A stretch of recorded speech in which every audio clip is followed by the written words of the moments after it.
Ladies and gentlemen, it is Jeremy Vaney, and you're listening to Our Undoing Radio. That's right. You weren't listening to it last week because I took a week off. Figured, who cares, right? It's kind of a trickstery season. And in fact, as I was thinking about this season, I'm thinking it can only end one of two ways, right? I mean, I'm calling it the Living Mystery season, I guess. Living Mystery. And of course, the running gag has been that I would talk about the Living Mystery Symposium and riff off of it and all of that, and I never quite get around to doing it. And in that running gag is this thread of the Trickster. And so it's obvious to me that this season can only end one of two ways. Either I finally address the Living Mystery Symposium, I finally, in these final two episodes, do that, or I do a two-part interview with Trickster theorist George Hansen. Let's go! Wow, ladies and gentlemen, it is my honor, my pleasure to finally welcome to Our Undoing Radio the one, the only, you've heard about him. He's a man of myth and lore, literally and figuratively, George Hansen. George, welcome to the program. Well, thank you, Jeremy. Well, first off, I need to apologize to you, believe it or not. This week, your Paratopia, the first episode that you appeared on Paratopia, airs on Friday. And I didn't realize, just how much I didn't get the Trickster theory. I may not even understand it all now, but I really didn't get it. I feel like I was hostile in that interview. And so, my apologies, George. Oh, how things have changed. Well, I don't remember it, but no, it's very difficult to grasp. So, you've grasped, just in my conversations with you, you've grasped it far better than most. It is not an easy thing to grasp. So don't worry about that. Okay. You don't need any... No, well, I rescind my apology. I'll save it for someone else. Okay. Well, and then the other thing, maybe I need to apologize to Trickster. I feel like the more I listen to people talk about Trickster, and I'm guilty of this too, it almost becomes this thing of just superstition. Like any little thing that happens to you, any synchronicity, any weird thing, you just go, oh, Trickster. But that's not really it, is it? Can you, I'm sure you're sick of defining Trickster, but I don't know, in some brief way, talk about what your Trickster theory is? Okay, it's not an easy thing to grasp. First of all, I will say outright, and it's well recognized, it is an ambiguous concept. So I give sometimes three definitions. First of all, it's a character type found in mythology and folklore worldwide. There are, I think, over 100 such figures that have been identified. So you find it, thousands of years ago, and in what we used to call primitive tribes. So it's been around a long, long time. Now, it's also can be considered a collection of abstract qualities or an archetype. And the qualities of this being or this figure, disruption, deception, taboo violation, supernatural powers, social marginality, outsiderhood, ambiguity, boundary crossing. So a lot of things that tend toward ambivalence and ambiguity. That's part of the nature of this creature, whatever it is. And in a more abstract terms, the Trickster can be considered a combination of opposites, especially extreme opposites.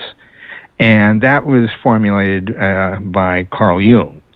So, and that's one of the approaches that I take on it, but there are a variety of ways of looking at the Trickster and trying to understand the Trickster. So I don't know if this is sufficient, so ask me another question. Well, yeah, it is sufficient. I guess the other complementary question to that is, have you seen anything over the years that people have been attributing to Trickster that isn't it? Do people get it wrong in some ways? Well, it's hard to get it completely right or completely wrong. So, these paranormal phenomena have sort of a fleeting quality in many cases. And it's often difficult to determine if a particular instance is really paranormal, or it's misperception, or someone's playing a trick, or it was just simple coincidence. There are cases where the phenomena seem to grow, in which case the one becomes more convinced that there is something paranormal or some kind of trickster energy or intelligence there. So yeah, it's inherently ambiguous. But if you analyze the real world, and even language or physical reality, there's a lot of ambiguity there, and ambiguity in human communication. So that's where the trickster seems to reside. But there are times when things become more ambiguous, and I think we talked a little bit before this conversation about now is a trickster era or period. We have a lot of ambiguity. Who do we believe? Who do we trust in the national news? Things are being turned upside down. What we used to think would be right is now considered by many people wrong. So here we have, I think, a real exemplary case of the trickster, and we are living in it right now. It's not comfortable, and it's disruptive, and it can be damaging.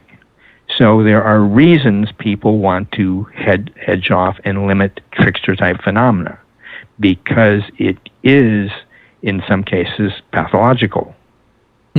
So, is there a difference in the way that trickster, influences or interacts or is with people individually as opposed to a society?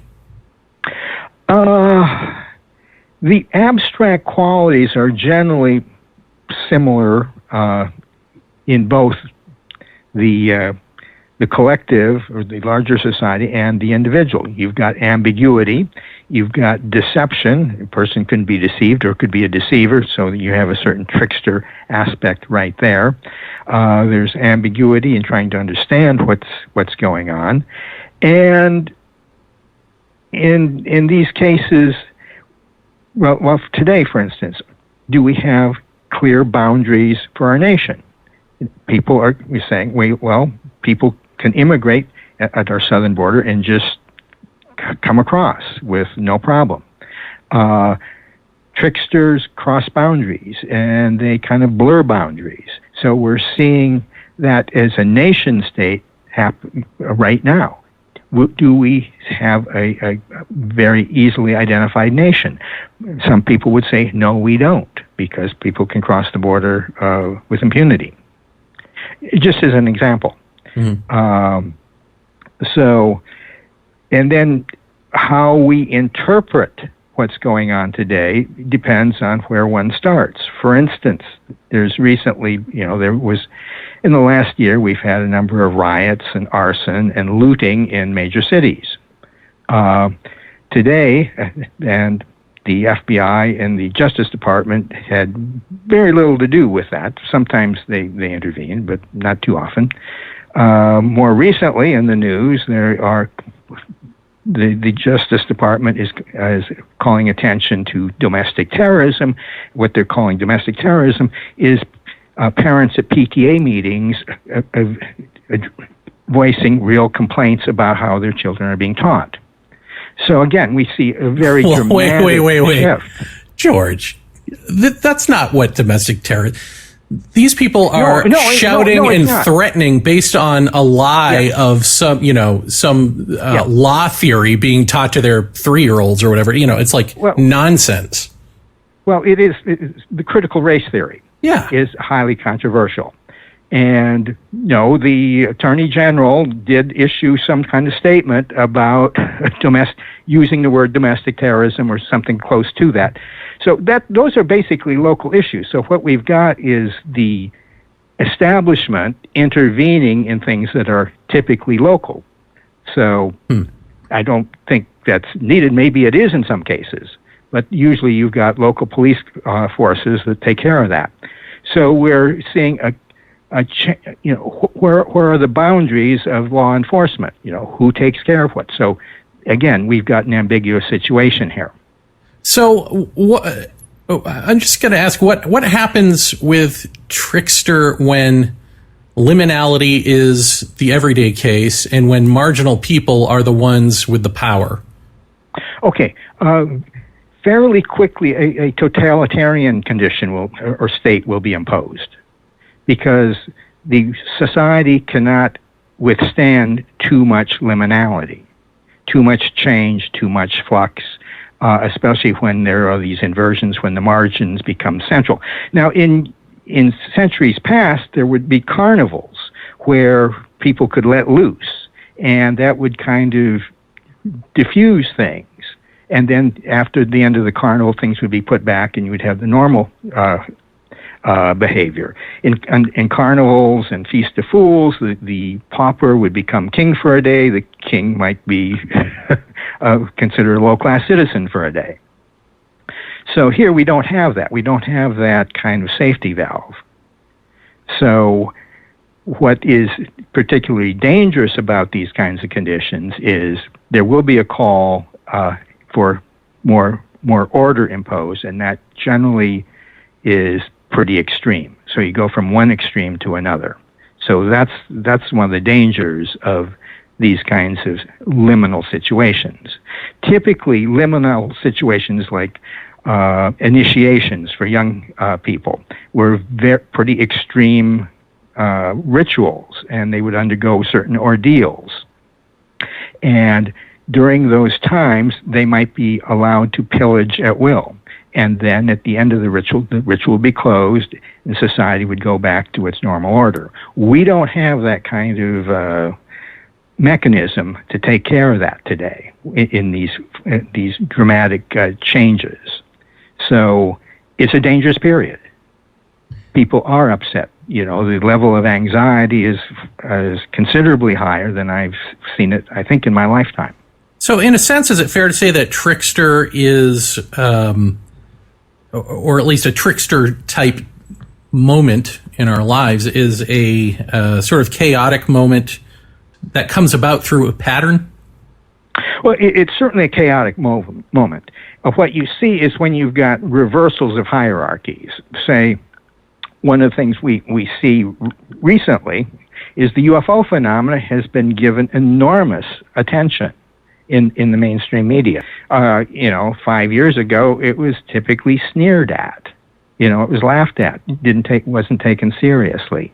So we see that has changed dramatically. We see the same thing back in the 1960s. There was a huge upsurge in UFO reports. There was what was called a pandemic UFO wave between about 1964 and 68. And if you go to Google Ngram Viewer, you can plot the word UFOs, and you will see a big spike there. So we're seeing a similar thing. And we saw social unrest back in the late 60s, which was parallel with what we see with today. So we have both the UFO phenomena and unrest, political unrest, and they're occurring at the same time. That's not an accident. You can go back 100 years and see much the same thing. Well, and see, this is where it gets tricky, because I think there are people who would say, well, of course, because in times of turmoil and uncertainty, we want to look to the skies for the new gods, for the new savior to come and help us. But, yes. And that may be true, but you're saying also that there is a legit paranormal aspect to this, where it's not just a matter of people reaching out. Something reaches back, or something does. Yes. Yeah. Yes. No, there are, I would argue, are disembodied consciousnesses out there. You could call them spirits or whatever. There seem to be some kind of intelligence, perhaps low level, but that can interact with humanity. And we don't have direct physical access to them. Spirits and gods have been reported for thousands and thousands of years. They're not new. and they do manifest. Our religions are filled with these kinds of stories. And today we kind of push those aside, at least in elite culture and in the colleges and universities. Those ideas are not given very much attention. So, in your view, do you see an ecology of spirits, or do you see an intelligence that is sort of a puppet master of various masks?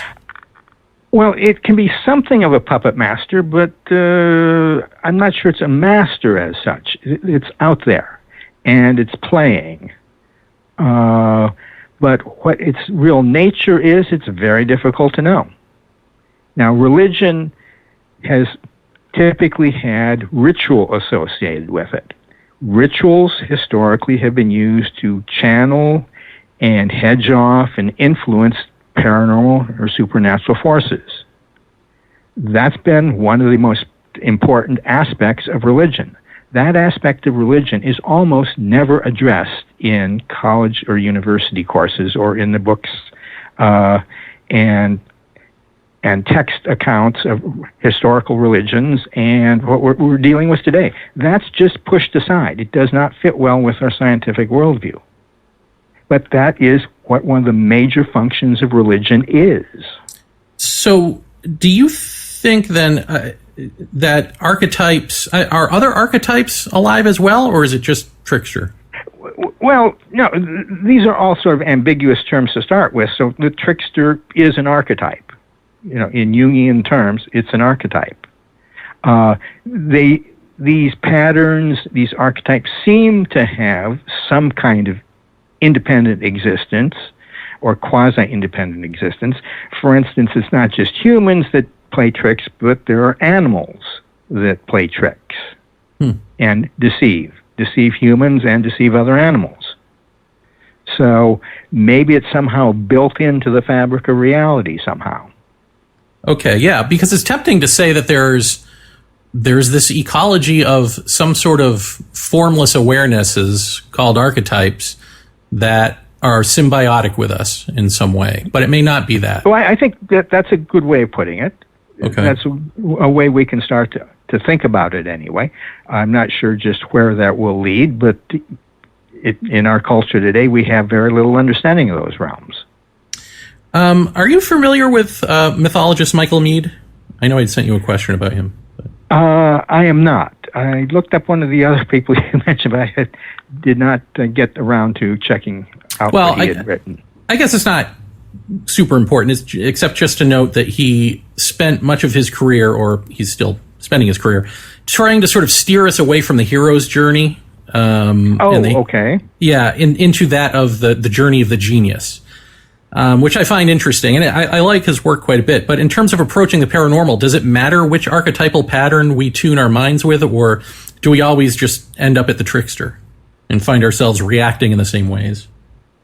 Well, when you're encountering the paranormal, the paranormal phenomena are not limited in mythology. Many of the gods displayed supernatural powers. So, and in mythology, these figures sort of blur into one another. They will share characteristics, some more than others. Kings typically and strong leaders certainly have an amount of charisma. That charisma inherently involves paranormal or supernatural power. That's very explicit in sociology. Most sociologists don't recognize that, but Max Weber, who did the most important work on charisma, made it very clear that pure charisma involves power, weather control, and telepathy, among other things. And he was very clear about that. But that's largely forgotten in academia today. So these powers have been recognized for a long time. So humans have certain powers, and some humans seem to have more paranormal or supernatural power than others. Well, that's interesting. I'm just wondering, I mentioned in terms of paranormal because, it gets me back to the question that Jeff Ritzman and I had way back in the day, which is, and Whitley Strieber too, and I'm sure others, is ufology really a paranormal, not ufological in the way that, nuts and bolts aliens, but more of a paranormal subject that we have mistaken for aliens and interdimensional beings and all of that. And is it actually more about life and death? Is it and so is there a guardian there? Is there a guardian that is this trickster pattern or this trickster entity, whatever it is, trickster, that because we continue to get it wrong, leads us down whatever path we think is correct to some lunacy, to our own deterioration sometimes, because it's guarding a great secret, or I guess it's guiding us away from it by doing a jujitsu move of using our own momentum with whatever we think it's about. Does something like that strike you as a function of this, or no? I think there's some truth in what you're saying. I think we have to. The UFO phenomenon is particularly interesting in this regard because it is. Today, we seem to have more physical data. I'm not sure quite nuts and bolts is quite the right word, but the radar and the visual sightings and the videos and that seem to strongly suggest that there is a real physical aspect to them. But historically, the whole UFO phenomenon has been surrounded by deception, and you couldn't trust what the government told us. Now we've got Navy pilots coming forward and describing what they saw, and it's backed up by pretty good instrumentation. So you have to take the physical aspect somewhat seriously. So if the trickster can manifest in animals as well as humans in some degree, maybe it can animate other aspects of reality. So it's going to be some of these phenomena may be inherently more problematic this way than others, and UFOs seem to be in that category. I don't know if that really answers the question. No, it does in that sense. I mean, I agree that you can't deny the physical aspect of it, but it's physical in service to something, perhaps that it's not what we think it is. But it may be in service to some external entity apart from us and ourselves. So it may be some kind of collective thing that we are unconsciously aware of and perhaps are feeding into. We cannot completely separate ourselves from these non-physical beings, perhaps, and we may not understand the connections we have with them. Right. Now, historically, people have paid a lot of attention to, if not worship, but appease ancestors and honor them. That's largely forgotten in our culture today. But historically, nearly all cultures have had ancestor worship or honor in rituals that were quite regular. We don't do that nearly so often today. So perhaps there is some kind of ancestral aspect to this as well. Yeah, and that's interesting to think about in this way too. As we believe that we are quote unquote evolving, when we become technologically more advanced and all of that, and we see that as a big deal, do ancestors even acknowledge that, or are they still working by the old rules? Yeah, I don't know. We're probably not in a very good condition to address that today, but we should be aware of historically how that's been and what other cultures have done. We have a lot of hubris in our culture, and maybe part of this is to kind of caution us about thinking, we're on top and we know how things run. Right. Yeah. Well, and that's the other thing too is, I've dubbed these roughly coming from heart versus coming from brain. So being more of a separate self sense, as opposed to communal, as opposed to living with nature and in nature, not on nature, as Teokas and Ghosthorse might say. That mind, which we aggrandize ourselves and say that that's evolved, that's civilized and all this. What if it isn't? I mean, what if all of this stuff is just a reminder that we're actually getting farther and farther, or, the illusion of getting farther and farther away? We're probably just as far away. just through the act of trying to be separate from our own nature, that's a mistake. I mean, could these things ultimately just be telling us we're making a mistake? One could look at it that way, but if humanity is to grow and we need more numbers, you're going to have something of a more rational society than one that's simply mythological. I think it probably would not work well when you get large societies and with a lot of technology. So when you've got all this technology, that's influencing us in ways we almost certainly do not fully comprehend.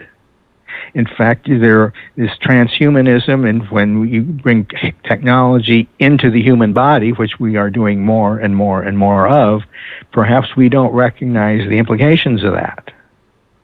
Yeah, well, and also, as far as Trickster goes, and the paranormal, it doesn't seem to matter.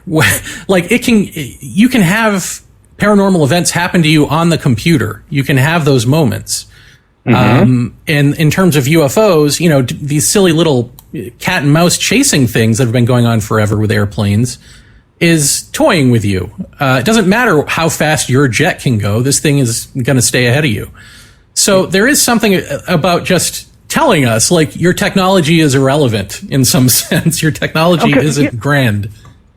Well, it could be telling us that, or it could be simply cockroaches coming out for some whatever reason. I think John Keel called UFOs cockroaches of the universe, and they may not be fully aware of what they're doing. They may have detected our nuclear blast or something, got a little excited, and are kind of looking around.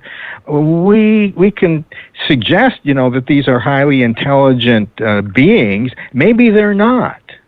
Maybe they're more like cockroaches, and they heard some explosion, or they picked up something telepathically that alarmed them, and they're starting to swarm. Well, I don't know. Do you have, you've looked at this far deeper than anyone I know. I mean, do you have a way that you're leaning? No, I don't. I'm sitting back trying to theorize about what's happening, and my theory, I'm hoping, will help explicate and call attention to aspects that other people are not paying attention to, and offer other suggestions as to what the nature of these phenomena might be. There are a lot of people working on related topics, but they almost never come together. And academia is very bureaucratized. You've got the humanities, you've got the social sciences, you've got the science and engineering and other fields, and they don't talk to each other very often. And when they do, they're looked down upon. To rise well in academia and in the sciences, you've got to pay attention to what's going on in your field. That does not foster cross-fertilization among disciplines. So the way we are set up and the way our organizations are set up tend to limit more creative aspects. These phenomena seem to call for a need for a whole multidisciplinary approach, but that's not very welcome typically in our culture today. And people are not trained or even can think. I find psychologists often cannot think sociologically. It's just beyond them. And I see this, and I will read literary theory, but I don't know of anyone else in parapsychology who spends some time doing that. Yeah, and I've seen another phenomenon amongst just some of the scholarly types I know, where they tend to write exquisitely about these topics, but to engage them in conversation is like, I don't know. It's like, it's almost as if they come alive in their own private little world while they're writing, but they don't really know what they're saying in real life, or they're not as deep with it in real life. Oh, I absolutely agree. In fact, many people who I've worked with in parapsychology are quite uncomfortable around psychics. They don't really like them. They're uncomfortable, and it shows. I worked in parapsychology labs for 8 years, and I was able to observe this over and over and over again. There is These phenomena have for thousands of years, have been surrounded by taboos. That should tell us something. And many religions today, mainstream religions, have strictures against dabbling in these areas. That should tell us something. But that's almost never, ever addressed in the more academic literature. In the religious literature, yes. But that's just to the masses. The elites don't have to worry about that. So they are missing something, I think, very fundamental. These phenomena have been recognized as dangerous. That's largely forgotten today, but it emerges unconsciously. So there is this reaction against these phenomena and trying to dismiss them to make the world safer. And that's where we end it for now. But we will be back next week with the riveting second half of this interview with George Hansen. And also, at the end of that, there will be a kind of a half-hearted surprise announcement.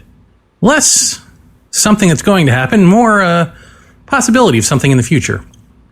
But if you're still hankering for Hansen, and you're like, drat, I can't wait. On Friday, as stated in the interview, it will be George Hansen's first appearance on Paratopia.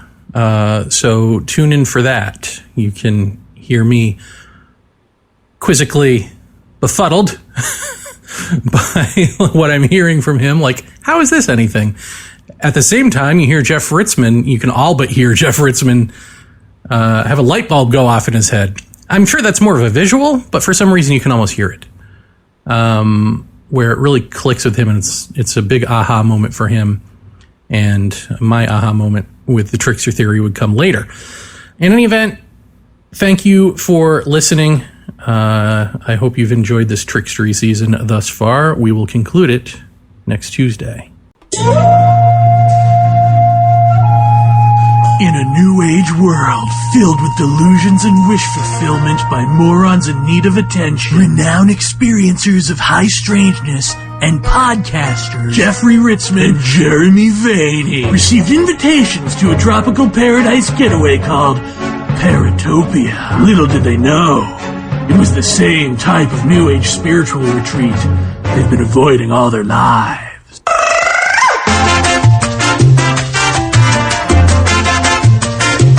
Don't be shy. The Sphinx is Anubis. Dogs are everyone's best friend. Come on, you can shake it. Yeah.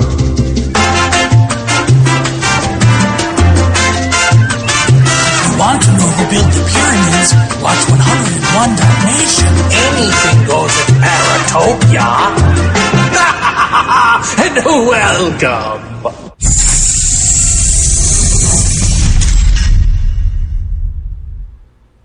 In an America that's recuperating from 8 years of terror alerts comes a book that will scare you back to red. Critical Mass. If you liked Whitley Strieber's alien books, you'll love his terror. Chair. What? Jeff, you can't interrupt me. I'm in the middle of doing a spot for Strieber. That's not even a complimentary spot. What the hell are you doing? What do you mean? It's irony. People, it's a joke. Everybody likes smarmy, ironic jokes. Really? Hold on, let me turn off this annoying echo. How about, Critical Mass. Rhymes with ass. It'll kick yours. I thought you liked Whitley. I do. I love Whitley, and I'm reading Critical Mass, and I like it. I think it's a great book. That's why I want to do a free ad for him. But, Jer, we got real ads. Like this.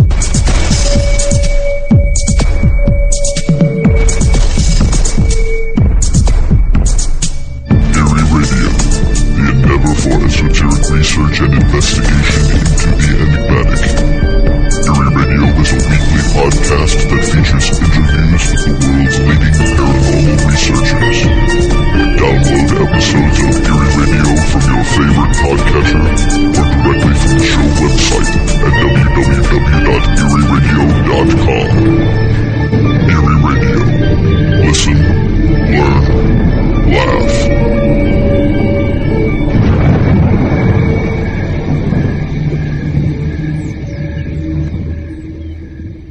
Yeah, that'll work too, I guess. But, Well, what were you going to do?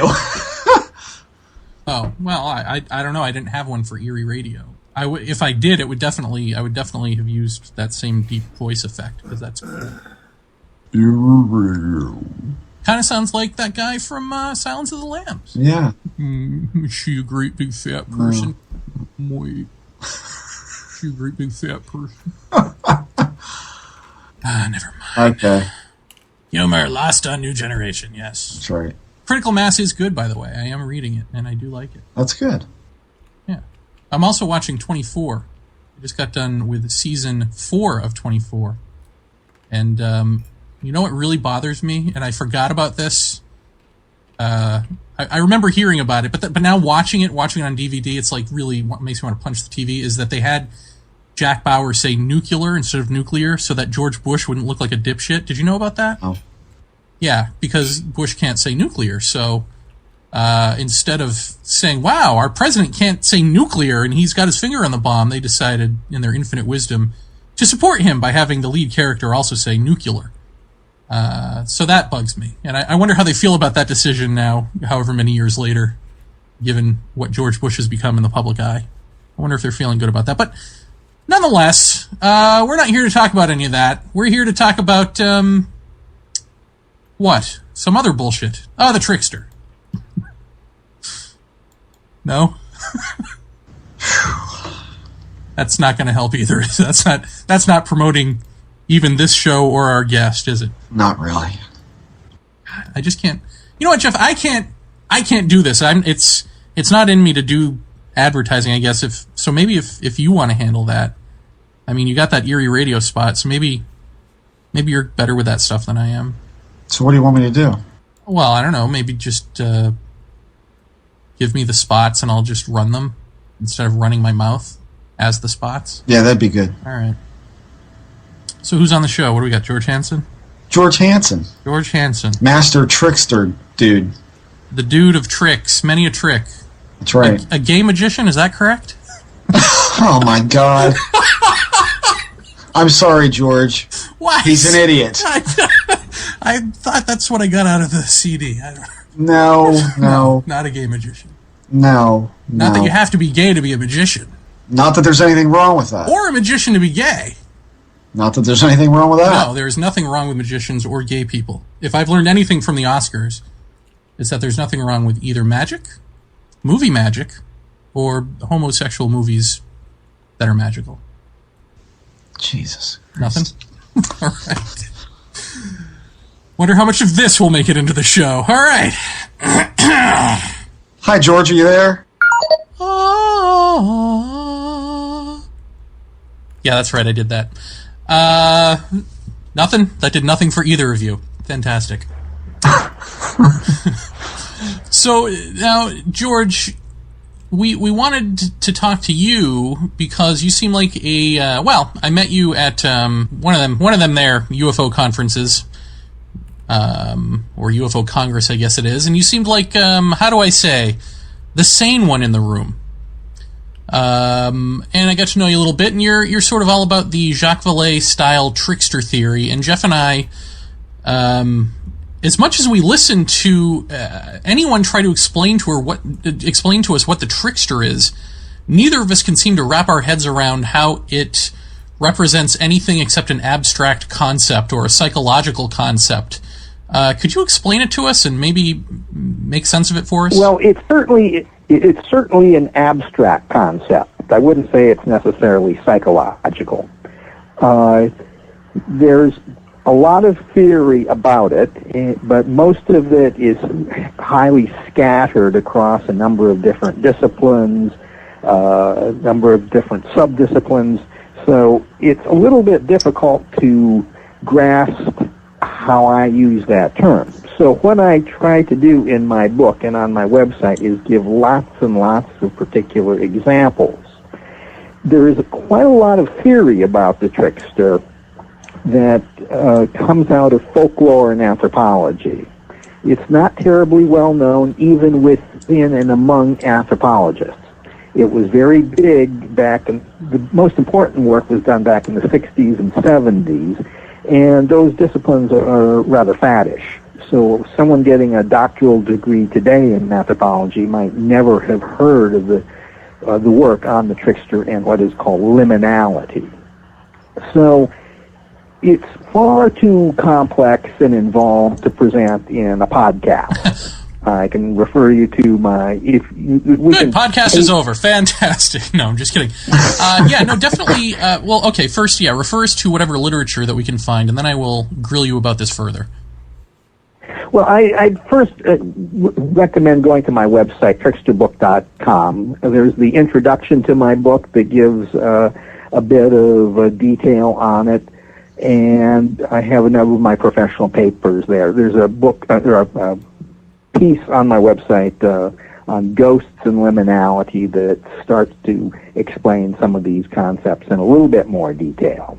Okay, well, what is it that we're going to be able to find? Like, for instance, Jeff and I are experiencers of this so-called high strangeness, and so for guys like us, what can we glean out of the trickster theory that's going to make sense of what we're going through in real terms? Okay, well, one of the things that I really focus on, among others, is the lack or the inept institutions around this phenomena. And until one starts to look at this broader perspective, not necessarily just individual experiences, but what happens around the phenomena, the reactions to it, and how the culture treats it, one tends to miss the essential nature of this. This is a far more pervasive phenomenon than people tend to realize. One of the big aspects of my book is to explain this concept called anti-structure. And paranormal phenomena tend to have some aversion or antipathy to large institutions, and large institutions tend to reject and eject strong manifestations of this. Now, that's very abstract. Let me give you some examples. If you look around today and look at some of the most popular movies in the past 30 years, some of them have had very impressive paranormal themes. For instance, Independence Day, Ghost, Ghostbusters, Sixth Sense. Each of these have taken in hundreds of millions of dollars in box office receipts. But if you look at the serious research on, say, UFOs, it is tiny. Now, MUFON, for instance, the Mutual UFO Network, in its 2007 tax return, indicated that it had expenditures on the order of $200,000. Now, this is the largest UFO organization in the country, and certainly the most active and most prominent, but it has the annual budget of, say, a local church. It's really quite remarkable. You may have $200 million taken in on some fictional movie, but in the factual scientific types of research, and MUFON really hardly meets even that level of it can't even be considered entirely scientific, but it's a serious attempt, but it's 3 orders of magnitude difference. It's tiny in comparison. You don't find that in other fields. You see, there are television shows and movies about medical doctors, but the medical industry, healthcare, is $1 trillion a year industry, plus. Mm-hmm. There are plenty of movies and TV shows on police, detectives, and cops, etc. Those are actual disciplines, whereas ufology is a hodgepodge of people with interests who may or may not even belong to the word investigator. Okay, that's right, but why is that? Why do we not find ufology in universities? There is a massive amount of interest in it, or there's a huge popular support for investigation, at least on the surface, but you don't find that. And you can find all sorts of obscure things in academia that are taken seriously, that have no practical application whatsoever. But people have enormous interest in this, as witnessed by the movies and TV shows. The same thing is true for other paranormal phenomena. Extrasensory perception, mind over matter, has a tremendous popular interest. but that you do not find taught or researched in university settings, by and large. It's very, very rare when it does occur. So what we have here is these phenomena are considered marginal. They do not fit within our ordinary, everyday society very well. People don't talk about them openly. They are ridiculed. Most people are quite cautious about talking to others about these experiences. And if you want to keep your job, you might keep this rather low key in the workplace. So one of the major aspects of these phenomena is its marginal position in society. That's been this way for hundreds of years, thousands actually. You can go back 2,000 years ago and you can see the same kinds of aversions, the same ridicule, and the same disputes about the reality of these phenomena. That is key. These phenomena for thousands of years have been looked upon as something a little bit different, something that should be kept a little bit distant from us, and something that's not altogether respectable. If people don't realize that, researchers in this field don't realize that, they are really missing the big picture. So part of what's missing for me from the big picture is, what is it that you think is the cause of that ridicule? That's the wrong question to ask. Okay. You are asking about causes. Causes, it's a mistake to ask that question. What you need to do is find out what happens, what occurs. And until one comes to that and gets a broad picture of what all occurs around these phenomena and to the people who are actively involved with it, one won't be able to ask any meaningful questions. So asking the cause is at best premature and perhaps just outright wrong. This is the way the world is built.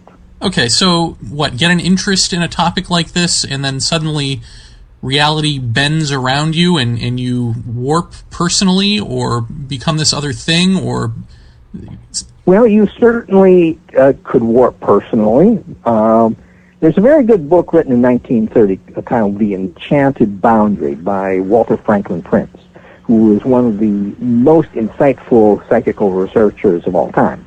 And he pointed out that when people who have become quite established in other fields and made a good reputation and made substantial contributions, whether it's in academia or business or whatever, they come into the paranormal fields and they tend to lose critical judgment and the ability to function in these fields that if they had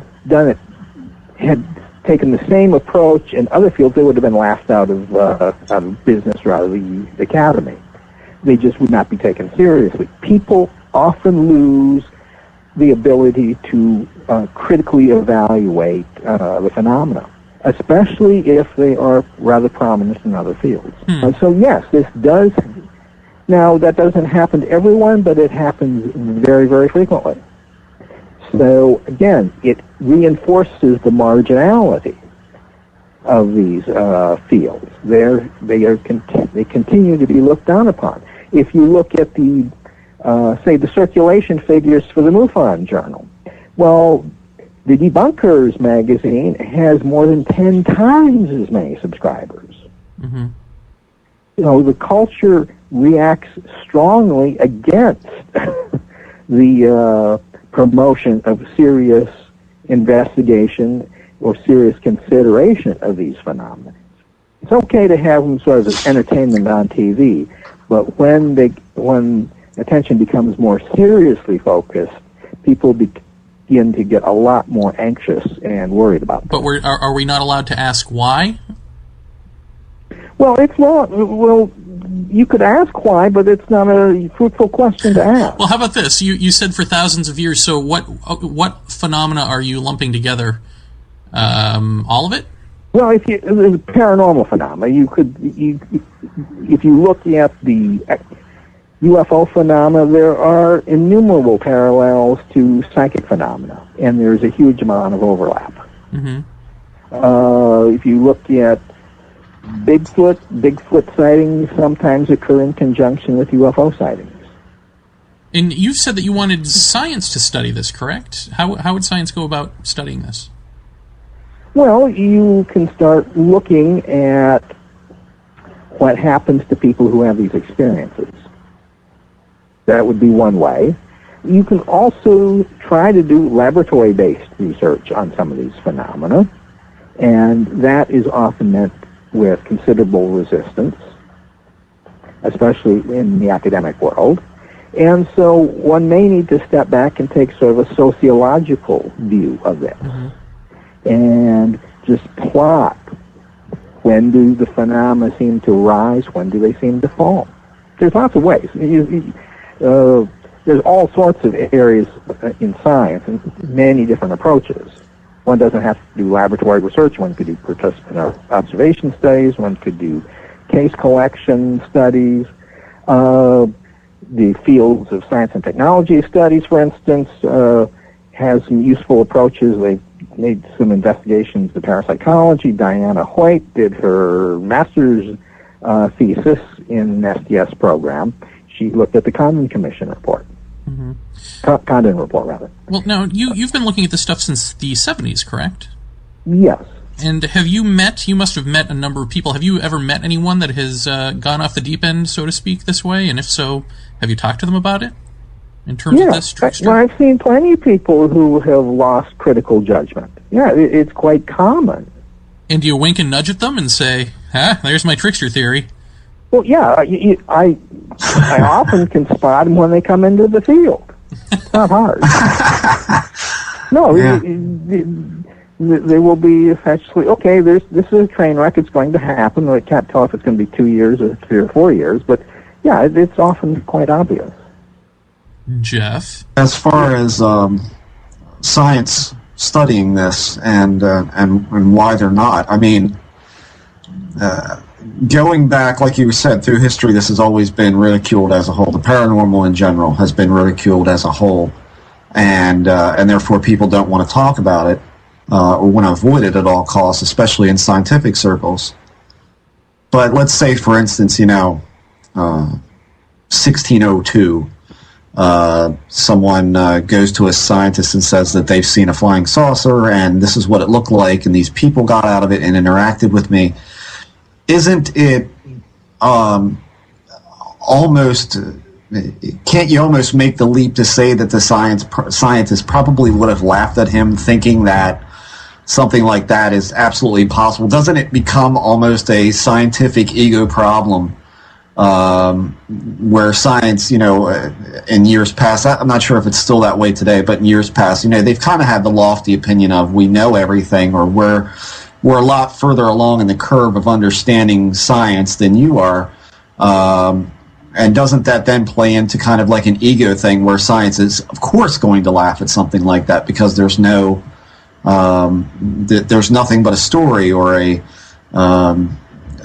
or somebody's account of seeing this or that in their home, like a ghost or something like, of that ilk. And then as that transpires forward, at least in the couple decades I've been around this stuff, I can tell you that most UFO researchers that I've met who get a hold of a case that they think is good, or they think that there's something genuinely going on, they become almost territorial about it. And therefore, when science, if a scientist would ever come up and approach them about studying this, in a scientific method, I can almost guarantee they'd be refused that because, for Christ's sakes, most times they won't even let another UFO researcher in on their case to study it with them. So doesn't that all become ego-driven at that point? No, I don't buy the psychological explanation at all. I think that's simply wrong. To attribute it to ego and territory, no, I don't believe that's what happens. There are a variety of reasons I reject that hypothesis. One is, and because it's much too simple. Let me give you some other examples, and this is my approach is much more sociological and anthropological. What you are assuming that these individuals are operating in some sort of conscious manner about this, or operating reasonably, and there are psychological motivations that if you could probe, you could sort of fix. That just doesn't seem to be the case. So what happens in these, but what you're observing, I fully agree with you. What you will find in these groups, whether it be UFO investigators or ghost researchers or the like, you will find a lot of hostility and competition between researchers and groups that do not hang together for very long periods. This is another aspect of the term I called anti-structure. I've been an advisor to quite a number of ghost groups, and I get approached, and I often say, yes, of course, I'll be happy to serve as an advisor. And if the groups last more than 6 months to a year, I'm usually quite surprised. And I haven't been an advisor to a group that's lasted much longer than a couple years. Now, there are lots of groups out there, but if you get involved in them, you will see this fractionating, the internal hostilities, the schisms, and the like. It happens over and over and over again. You don't, and in the UFO field too, you do not see large groups doing effective investigations. Absolutely. You might have one or two people doing it by themselves, but once the groups become a little bit larger, they tend to fall apart rather rapidly. If you look at the MUFON group, and MUFON itself does not do investigations. There are members that do it, but they do not, as a corporate body, it does not employ someone to go out and do scientific or scholarly or just research or just plain investigations. They don't do it. The same is true for the American Society for Psychical Research or the Parapsychology Foundation. Now, the groups that do tend to interact with these phenomena tend to be small, they tend to break up, and they rarely have a long-term existence. Well, let me throw this idea out to you. Because what you're describing, I mean, I've run into this in working in television, I've run into it working in regular offices, and I ran into it in the cafeteria when I was in middle school and high school, and nothing seems to change. It seems to just be about clicks. And so if you... so one issue is this click mentality that we sort of naturally gravitate in, or we naturally come to when we are in group settings. But then the other is that the things that we're talking about, ghost hunting, UFOs and all that, are sort of fringe elements. And who is attracted to a fringe topic but people who, I think, reject the norm. And let's just say undisciplined people who are going to implode by nature in a group setting. That's true to some degree, but you can find plenty of people in academia. You look at, say, the SSE membership, that's the Society for Scientific Exploration. Many of those people have doctoral degrees and have positions of professorships in quite a number of institutions all around the world. Yet they have not been able to establish long-term institutions that do ongoing research into these phenomena on a regular basis. There has been about 130 years of psychical research. The Society for Psychical Research has carried out investigations, but still barely limps along. The American Society for Psychical Research is doing virtually nothing in the last 10 years. The membership and the leadership of these organizations has been composed of some very accomplished people in other fields, but they do not successfully institutionalize the research into these fields. So to attribute it to simply inept people and people who are, and certainly there are people who are attracted, who are anti-authoritarian and do not want to work well in groups. There are plenty others who are. Nevertheless, even those groups do not survive. And when you speak to colleagues or researchers about this, what do they say?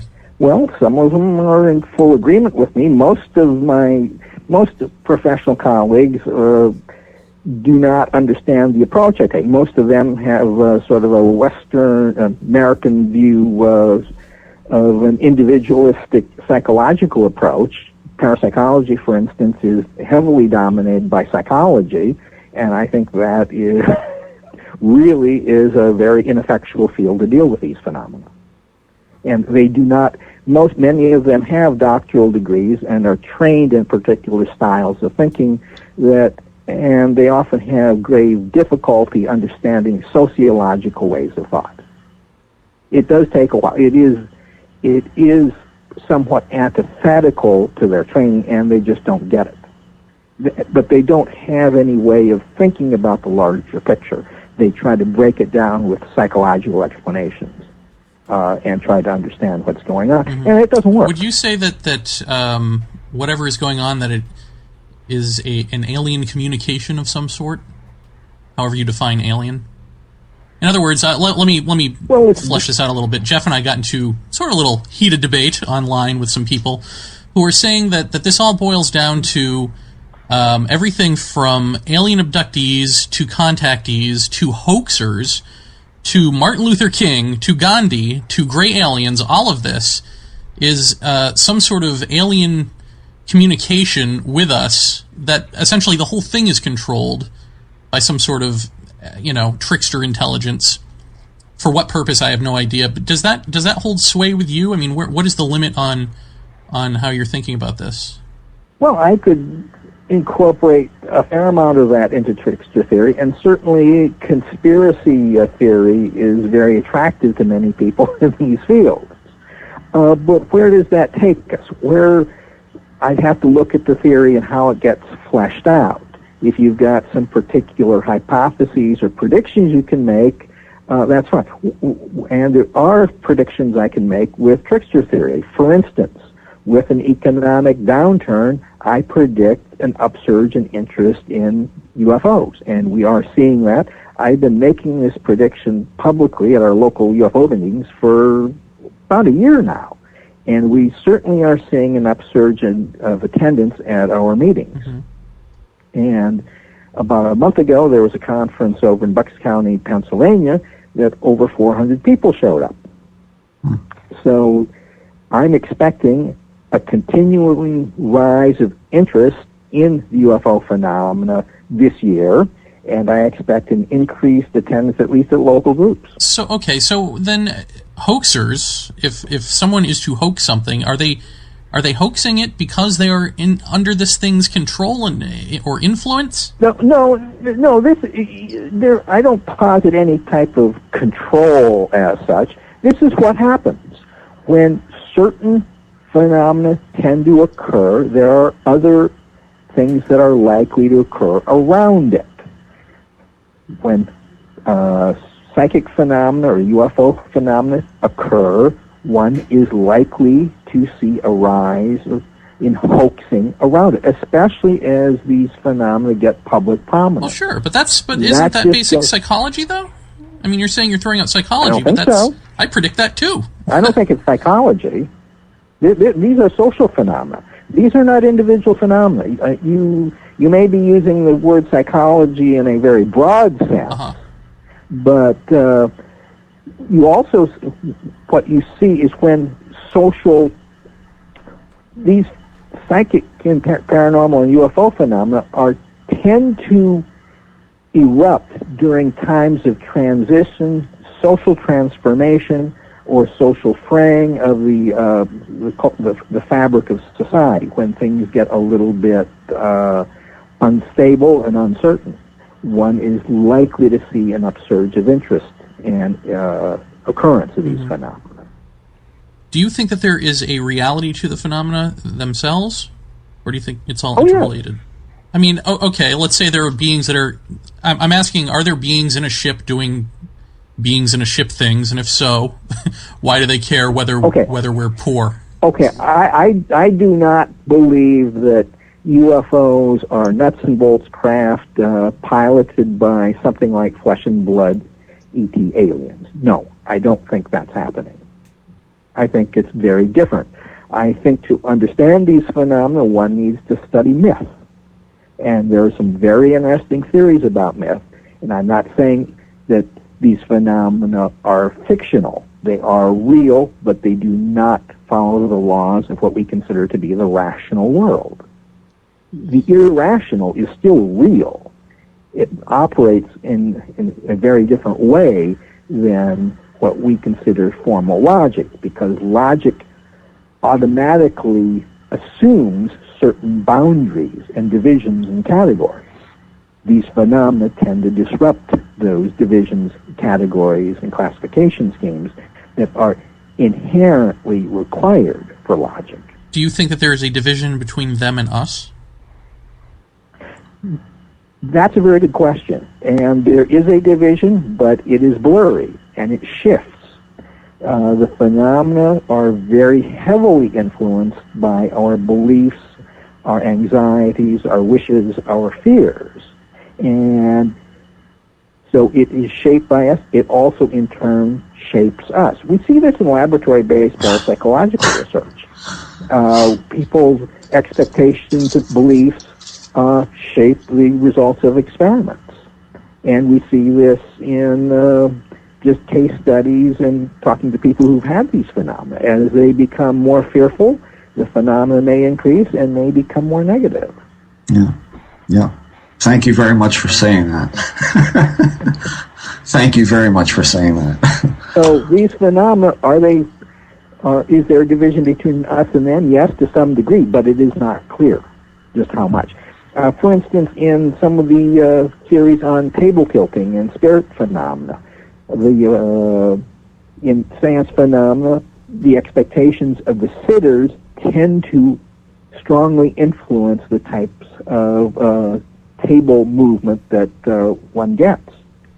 And as one becomes more skeptical, in groups I've been in, people try sometimes to be more skeptical, and the phenomenon tends to die down. Mm-hmm. Is there anything in I don't know, science, quantum mechanics that you could point us to that might make sense of this, or begin to make sense of that type of relationship with another type of being?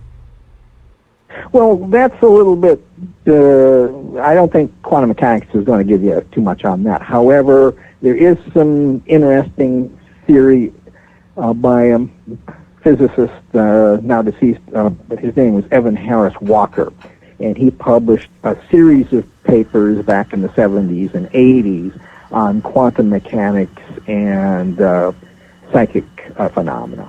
And I go into that to some degree in my book, but I'm not a physicist, and I can't speak to that really effectively. Okay.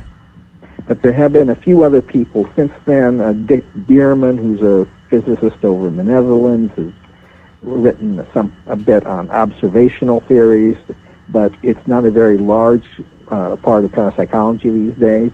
But if you want the interesting theoretical work on that, go back to the 1970s and 1980s. Jeff, did you have something to add? Well, I can say this, George. What I heard was a description by you that I got from Jeremy about the between the transitional aspect of this whole undercurrent going on. And I was telling Jeremy earlier today that going back over my own history with this UFO thing, I did remember at least two things in two major instances. One was a sighting and encounter with a disc in a very rural area with my wife, who was a witness to just about the entire encounter. And that was almost directly after our first son was born, and our only son, by the way. And then there was another sighting with my wife and my son at a local park during daylight hours of a pretty good-sized silver ball type object hanging in the air, which was really only visible to me from my vantage point until I literally drug my wife over in front of my eye view, and then she could see it. But it almost seemed to be in a tunnel vision type of thing. That was directly after her mother passed away. Is that the kind of between life experiences that you're talking about that kind of make this ebb and flow into an experience like that? Yes, those would be a couple really good examples. There are many, many others, of course, but that is the kind of thing I would expect. I would expect to see an elevated rate of paranormal phenomena during or near times of transition. And certainly in psychic research, they've found that around times of death, apparitional sightings tend to rise. Widows and widowers are more likely to see or have experiences than other people. Now, one could always attribute a psychological explanation, a wish fulfillment or something like that. Sure. But with these other events that we've seen in times of transition, I do expect that there is legitimate phenomena there. Also, the teenage years, puberty, is a time when poltergeist phenomena are more likely to erupt. Okay. And in earlier cultures, there were rituals to move a person from the childhood state to the adult state. That it was recognized as a dangerous time, and that the people undergoing this transition from child to adult were novices in this initiatory process. And the rituals were partly to help along this transition, but also to help protect society from the dangerous powers that could erupt there. So, yeah, I could go on and on about the concept of transition and change. And certainly even in laboratory parapsychology, we've seen conditions where there's novelty, there's change, even change in mental state, tend to facilitate these phenomena. So your examples are really good, and that's exactly the kind of thing I'm talking about. Well, I think the other thing that literally just popped into my head was something that you said about people in apartment buildings or condominiums and that kind of, those kind of, I don't know, stop off between a house and an apartment, a permanent home versus something that people are moving in and out of at a higher rate than a home, than a single family home, for instance. And pretty much all our listeners should know by now that the last place I lived before I bought my house was a condominium. And it was horribly active in the way of manifestations of some very strange things that I don't think always equated to the UFO thing, but rather to, I mean, just to give you an example, one of the things that we saw, my wife and I both were in the living room and saw an arm float between us, covered in a flannel shirt pattern, like it was just the arm of someone going between us. It was damned obvious, I mean, what it was, because we both said flannel at the same time. But also, my mom and myself, on my 40th birthday, now this, again, might figure into your scope with this, is that on my 40th birthday, my mother and I were sitting across from each other in the living room, and if we want to get real weird, here's the description of this. There was a black object about 6 inches off the floor, about the size of a shoebox and shaped about the same as well, that was, it looked as if it had a blur filter run on it. It was fuzzy. It was out of focus. And it passed between my mother and I on the floor. My dog snapped at it. It then took off down the hallway towards the bathroom, where my wife and I had seen several times it appearing. It appeared often during the day, just making dinner or leaving the house, that you would see someone walking into the bathroom. But this was a small box that just moved, it glided right above the floor. And that was my 40th birthday. That actually happened. So again, I guess that kind of figures into the transitional, a birthday, or semi-temporary residence, I guess you could say. But with all of these things, we're not, and you're not really saying that you know the reasons why these things seem to happen, or are you? Why is not a question I answer, or even. Okay. It's just that they do happen around those kinds of things. That's the undercurrent that seems to raise its head. Okay. Also, when these phenomena happen, they can provoke transition or instability. So they happen together. So transition, change, instability, flux, all tend to be compatible with these phenomena, and these phenomena are compatible with it. When things become more structured, they tend to diminish. For instance, I do, in years past, and still do a little bit of counseling for people who've had these experiences. And it's fairly frequent that I ask, well, what's your job situation, or how do you live, what do you do on a daily basis? And often I try to recommend, get a more regular job, set up your schedule so it is more regular and scheduled rather than, because I counsel a number of people who have lost their job or tend not to like to keep a schedule, and that generally does help diminish the phenomena if it's annoying to them, is to just be more structured in their everyday life. When they're out traveling around, loafing or whatever, and I've had plenty of friends who sort of lived on the edge, they tend to have more phenomena occur than friends of mine who work 8 to 5. How about people? And I've kind of said this about my own experiences, and I've taken heat for this before. Although I think people are maybe starting to come around a little bit better to understanding what I mean by saying this. I've noticed in my little corner of paranormal world here that it seems almost that the more time or the more devotion or the more effort that I put into studying the UFO thing or the alien thing, studying a case, talking about the much deeper, much more personal aspects of it, that seems to be when the phenomena seems to take a notice and then somehow manifest something occurring. So in other words, like, so. The more you give, the more you get is what I call it. But do you find that to be consistent? Yeah. As you get more enmeshed in the phenomena and in an investigation, it tends to start feeding it, and it starts to occur. Now, there's at some point where I think if it gets routine and you did it more perfunctory and were not so involved, it would probably shut down. But it sounds like you get very much more engaged and consciously focused on it and involved with it. Yes, that's certainly been my experience too. And it's not always that. And of course, the first words out of people's mouths when you say that, well, of course you're looking for it. So you're like the kid in bed at night with a bump in the night, and you're listening for it. So your ears are perked.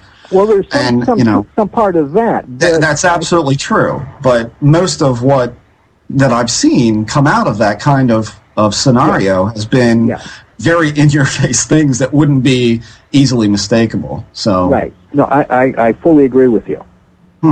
But see, again, there's that dual aspect. It's very easily written off because it's like self-fulfilling prophecy or wish fulfillment, and there is that aspect there, and I have experienced that myself, but I'm also convinced that some of the phenomena do tend to erupt more strongly then as well.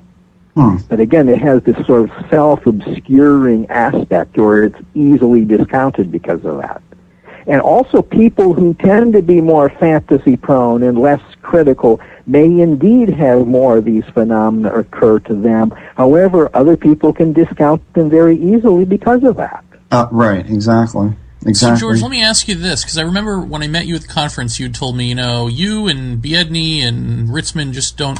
The thing that you guys don't get is that, you want to sort of police the field, but these people are the field. The people that you don't want are the field. And I thought you meant that this is just a field full of fuck-ups. But what you really mean, I think, is that the field produces this in people, whether they're fuck-ups or not, and so there's no policing that. So if that's the case, then what do you do about personal responsibility or people's responsibility to keep it honest? Is there anything we can do? Well, certainly you can do exposés and critical analysis. And it is useful to have a few people and establish a group who try to undertake some scientific or scholarly type of an approach or study of this phenomenon. And when you have that, then there usually are norms and standards that you try to meet. So it's useful to have a group but you can't do it for the whole field. But if there's something like the Center for UFO Studies at one time tried to do that, it certainly failed miserably. The Society for Scientific Exploration tries to do that among academics. It isn't terribly successful, but it's a bit more successful than some. And they do put out a referee journal, which is useful. Again, it's not very high quality compared to some of the things that have been done in the past. But yes, you do need to have some kind of network, something probably more than an invisible college, to doing that. One of the problems with modern-day UFO research is that there is pretty much a vacuum of leadership. So someone coming into the field, it has a very difficult time trying to figure out who are the more reliable researchers. And that takes a long time to figure out if you don't have an institution or a group that is recognized as an authority. And that's one of the problems in the paranormal fields. It's very difficult to establish who is really the authority or the expert. And it's become more so that way in the last 10 to 15 years, in my estimation. So you think it behooves us to stop trying to hold accountable certain people and just go on and do our own thing and be done with it? Well, I think it's useful to hold some of these people accountable. I have no objection to that, and I've certainly done more than my share of that. I've written some pretty stinging critiques in my career. So I do think that's useful. But but that's just part. But I think that's an important part. But there's more to do than just that. And absolutely. One has to balance. Well, what can I learn? What can we learn by doing these kinds of critiques? And sometimes I think you can learn a lot. So I certainly wouldn't discourage you. That's part of this whole field and the game that we're involved in. When you first started looking into this back in the 70s, did you have the same theory about it that you have now, or how did that evolve through time? No, I didn't have too much of a theory, but in the early 80s, late William Broad, who was and still is, one of the best researchers in parapsychology, came out with a theory of lability and inertia. And he was talking more about physical systems and maybe psychological systems, things that are more in flux and change more readily tend to be more amenable to psychic influence. So that was, I thought, that formulation was very elegant. It was simple, but addressed a lot of phenomena. So I always kept that in the back of my mind. And then I came across the book Synchronicity, Science, Myth, and the Trickster, which talked about this trickster character in mythology and related it to synchronicity. So it tied mythology into some of these phenomena. And then finally I came across an article by an anthropologist named Van Reedhead, which talked about this concept of anti-structure. And that tied into a particular trickster at a monastery out in Pennsylvania. This is a historical case.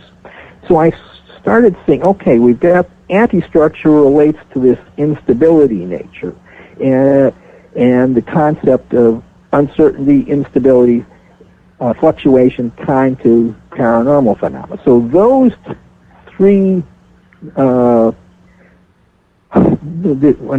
two articles in a book tied these ideas together for me. I saw the links between them, and that led me to fully develop trickster theory. Does anti-structure have its own sense of structure, or is it chaos? Yes, it does have. Anti-structure is opposed to structure. One cannot exist without the other. And so one has to consider anti-structure in opposition but you cannot have anti-structure without structure, Okay. and vice versa. So it's a different way of thinking. It comes out more from anthropology and literary theory than it does from the sciences. Does it tie into karma? No, not particularly. Well, that's good. But there is quite a lot of theoretical work. Again, it's in some rather obscure anthropological writings, in some religious studies. It's not terribly well known these days. And it takes a fair amount of time to go through the literature on it and the strands of thinking that fed into it. There is an area in anthropology called structuralism, which had a major influence on it. But that's a long story to describe just the interrelations between these ideas. Let me ask you, I mean, you've been at this for a while, and you still go to conferences and hang out at, various small group meetings and things like that. What is it that you get out of it still after all these years? Well, they're really interesting people. They're fun to hang out with. And if I'm going to theorize about this and make predictions, I need to have my fingers on the pulse. And the only way to do that is get out and mingle with these people, see what they're saying, see what they're writing, what are they like. And I don't believe one can do good theoretical work without that. Right. Now, there are a lot of academics who try to do it without that, but my own feeling is you've got to go meet the people. And I've been doing that ever since I got into this field. I probably know a lot more psychics than most parapsychologists. I go out to dinner with them. I have them over at my house. They come over.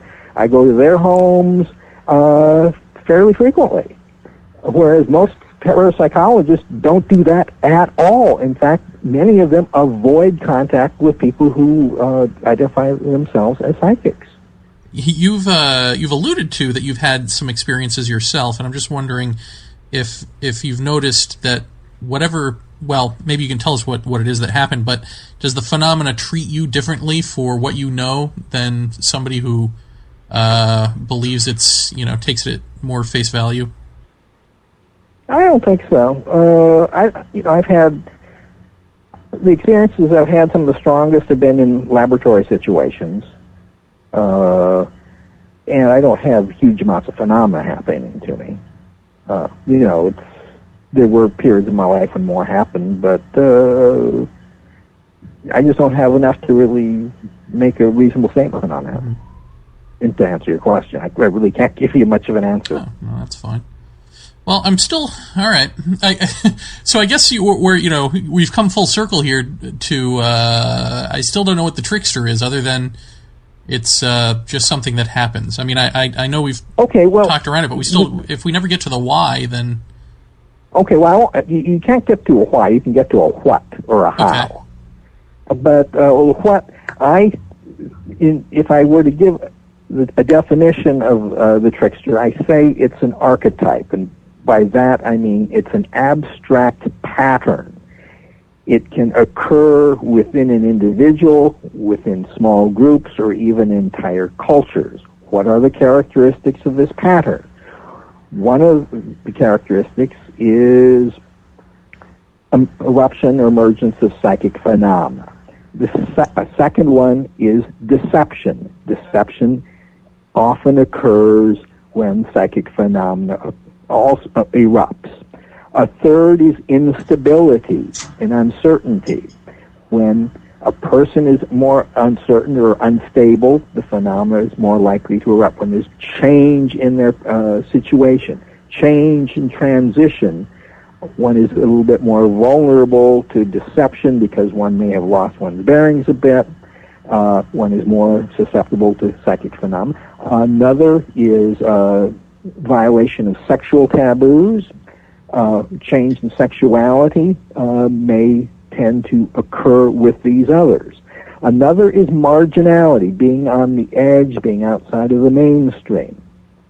When these phenomena tend to occur together, whether it's in an individual or with a small group or within a larger group, one is likely to see these other phenomena occur, including paranormal phenomena.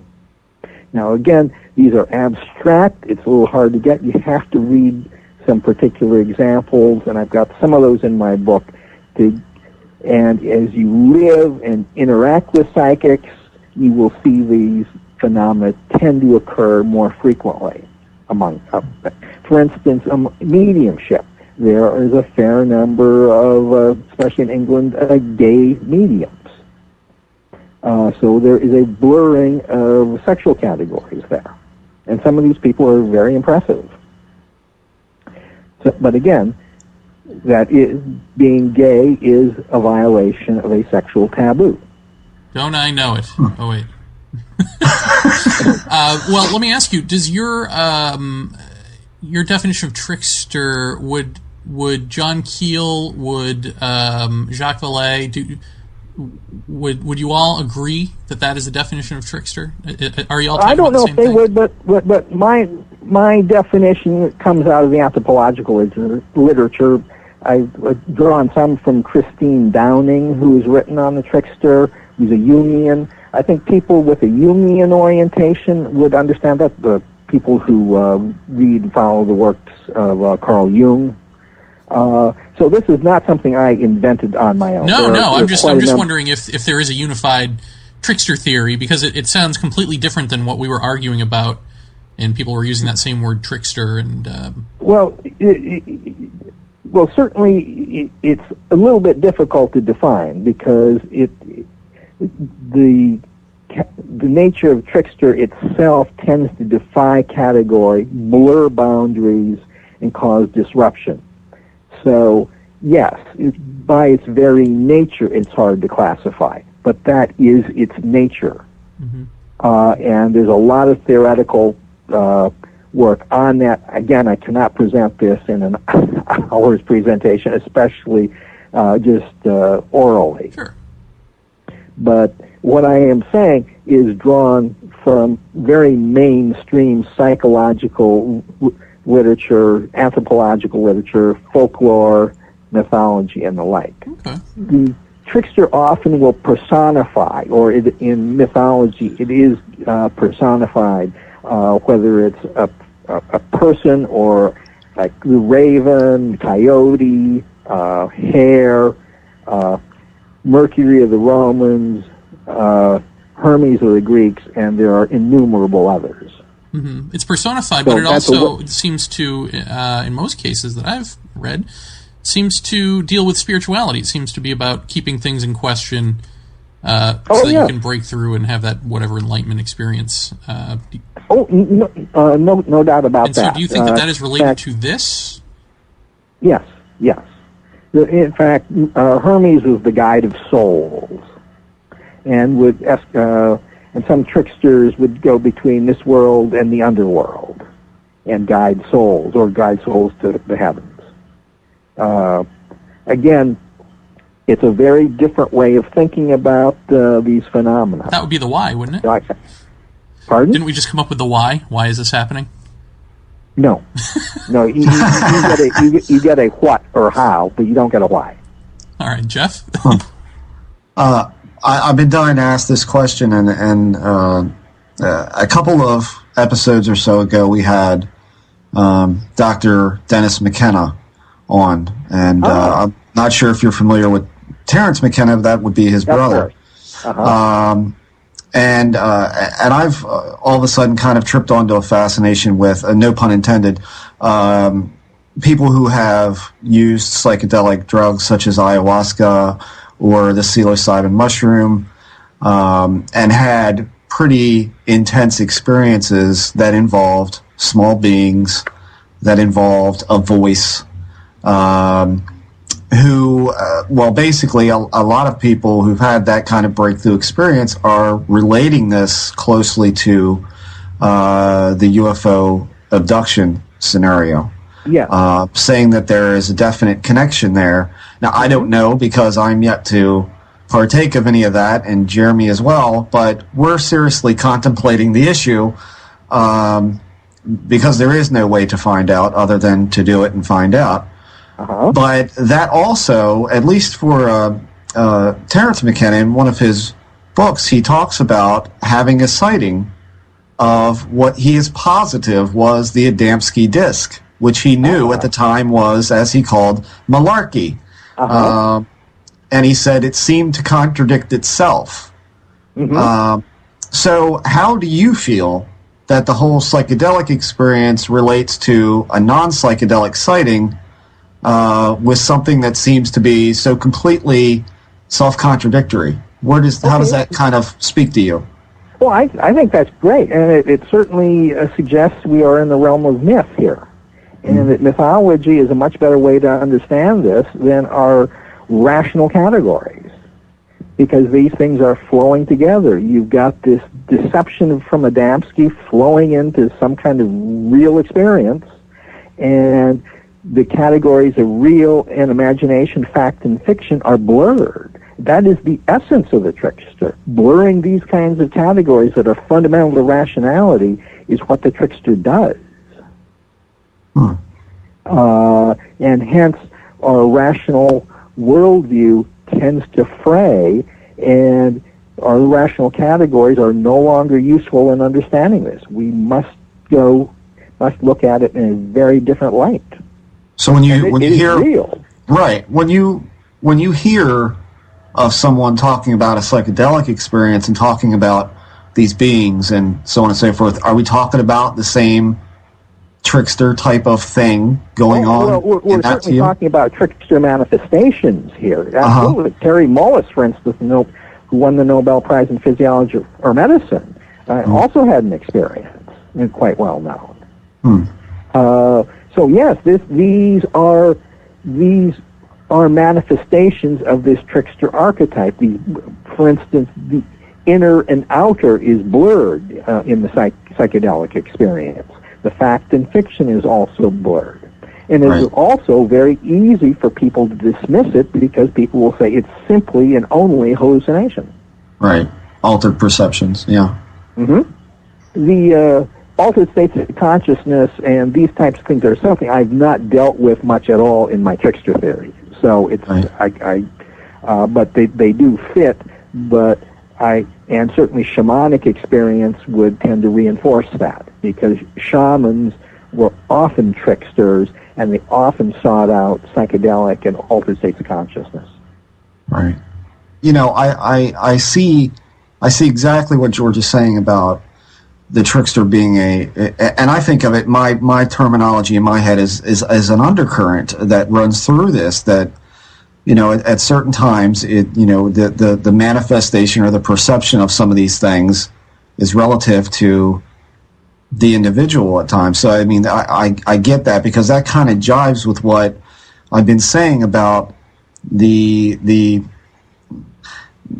beings, or whatever we have perceived, seeming to only have as much ability to enter our reality as we give to them.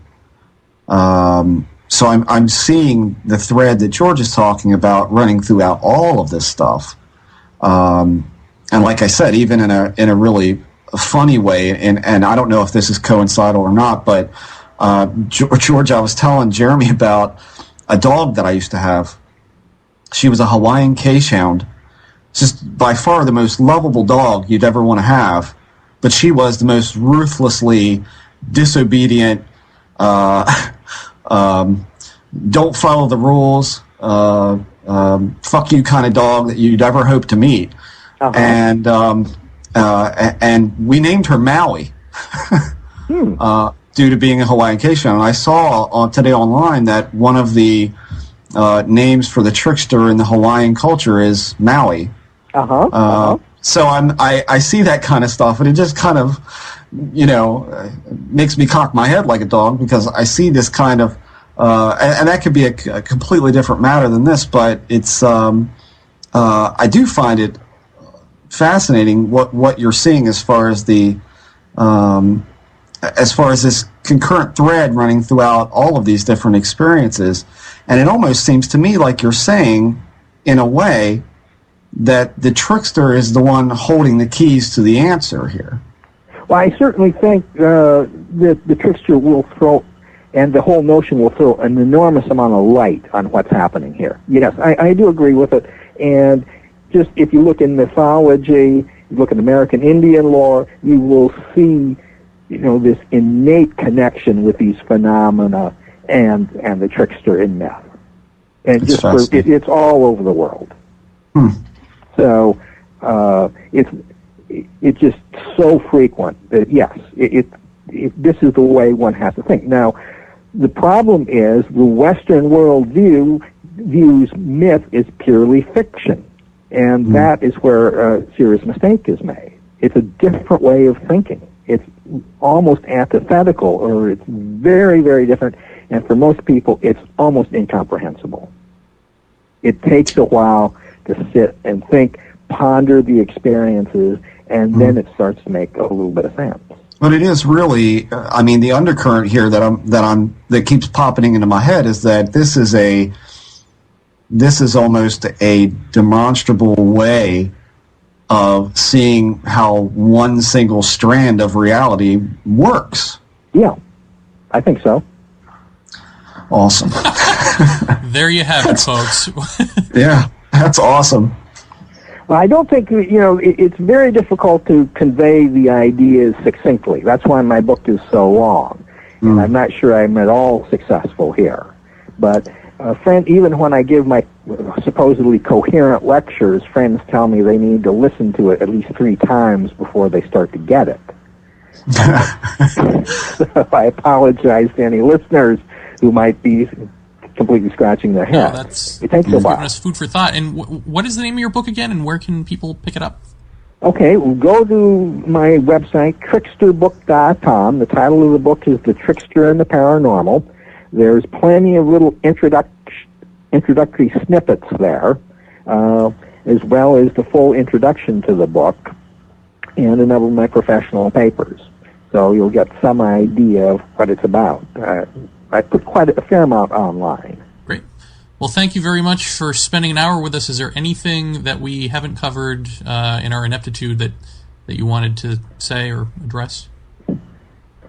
Oh, yes. So, by the way, I saw your Amazon collection of books online, and you were very heavily promoting Bud Hopkins' book Witness. Are you still thinking that is the book on abductions?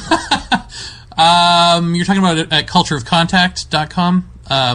No, I think it was on Amazon.com. Yeah. I had a little store of things that I've read or whatever.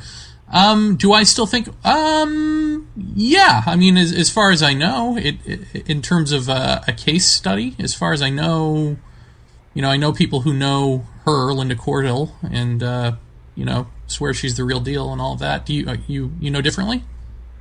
Well, then I recommend you go to my website and download my paper on that case. In a good way or a bad way? I have a 25-page paper that I wrote with Rich Butler and Joe Stafula. It's up on my website, and there is a large section of one chapter in my book devoted to that case. All right. Well, I will definitely check that out. Anything else, Jeff? Anything else? Nope, that's it. All right. George, really appreciate you taking the time to talk with us tonight. Really do. I appreciate the chance. It's fantastic to think about.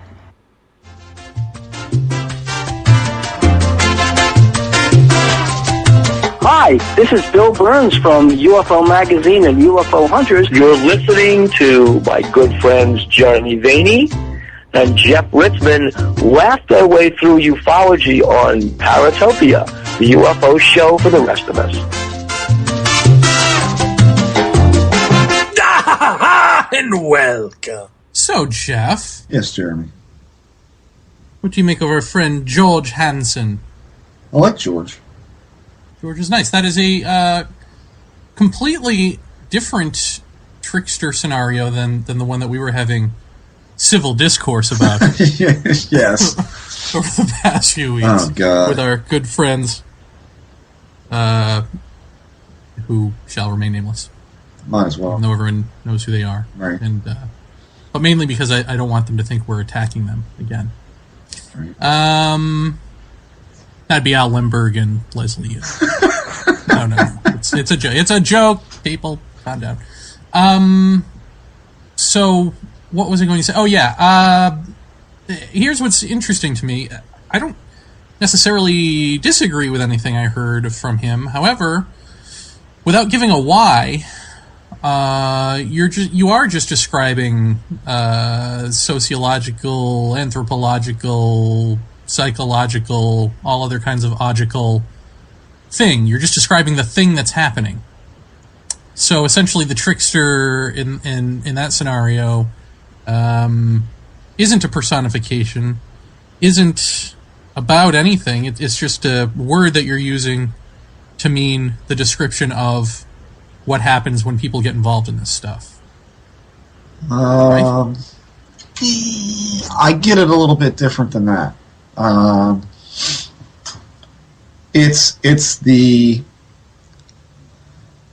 like I said to him. What it was that I'm feeling it as more as a mechanism for how reality works. More along the lines of, and not the whole of reality, but at least as it applies to this stuff, to the paranormal in general. It seems to me that the trickster, I think for me that's a bad name for that, because that does kind of personify it to something, of the entity of some sort, and it's not right. That it's an undercurrent thread of thought and almost like he's saying, a predictive way to say, okay, when we look at change and social discords, or and any other kind of upswing in a radically different way, like such as the economy right now is in the toilet. He's expecting to see paranormal in general rising, and it has risen. I mean, it's been rising for a while. The war and the Bush administration and all of that, that's pretty much when all of this, ghost hunters and ghost adventures and UFO hunters and all that stuff was all born out of that time period. And when I think back to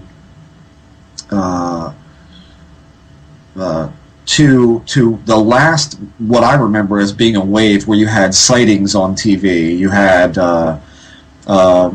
best evidence caught on tape. There was a flurry of UFO specials and all that kind of thing. When it again had that popular eye for a while, that public eye. Again, that was back, when the Iraq War happened, and we had the 80s. This is when things were absurdly good, at least as far as I was concerned. To look at it from my perspective. That we had another upsurge in that kind of thing. It seems to be like he says, when there's this real good structure and a lot of routine and a structured life, or a structured world. That's block it out. Yeah. It can. So then, why aren't people, in these third world countries who are starving to death and have nothing to do all day, seeing UFOs left and right? Are they? I don't know. I mean, it doesn't seem to be a big thread, does it? No, I mean, it's, repeat that again. I must have missed something. No, I'm saying why, countries that are far poorer than America, okay, are not inundated with UFO reports, as far as I know, or abduction type reports. So how do we? I mean, is this just an American phenomenon?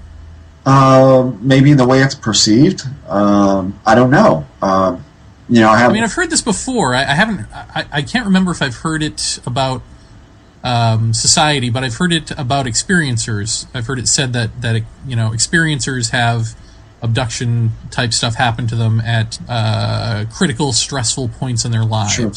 I don't know if that hasn't necessarily been my experience. I can think of a couple that definitely ring true, but I can think of many more that don't. So I don't necessarily think it has to be a stressful thing. I mean, when I think back, my big question for me has been, why 5 years old? Why did all that have to happen at that point? Why did it start then? Or at least that's the memory I have of it starting then for me.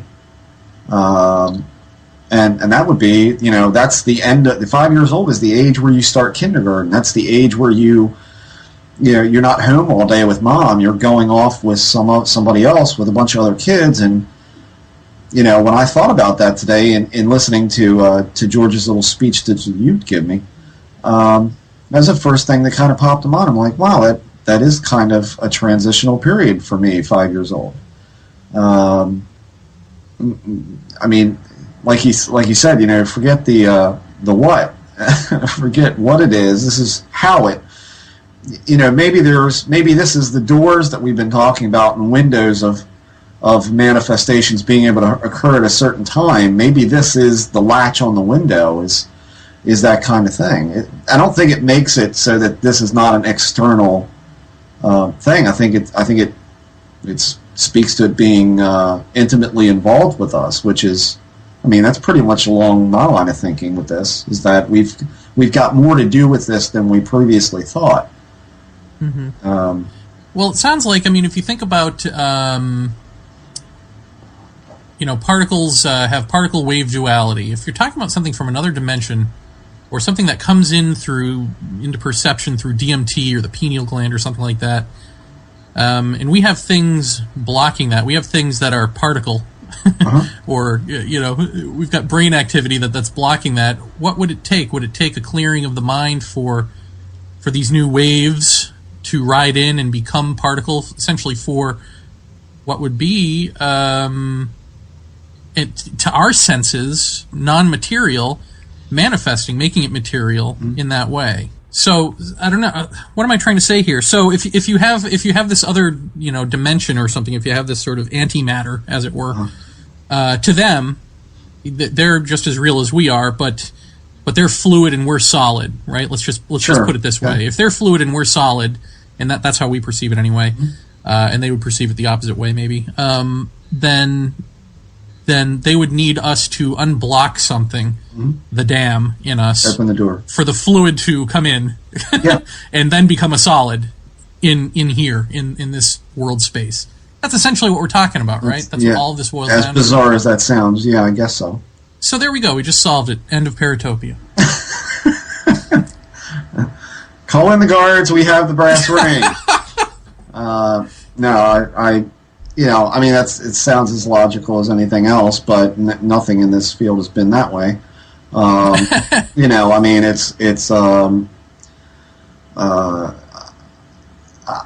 think that, I see it, there's this pervasive thread going through this stuff that I think as we're talking to these different people, George is clearly within the paranormal field, whereas Dr. McKenna was not so much in that field. But I think both of them have given us, decent threads to follow with this thing. And I think they both agree on I think they do, yeah.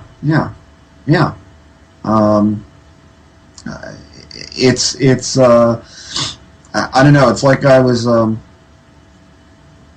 was thinking the other day that, and I had told you about an experience. I want to talk about the what, but I don't really want to go into the whole experience thing. But this is like a recent one, and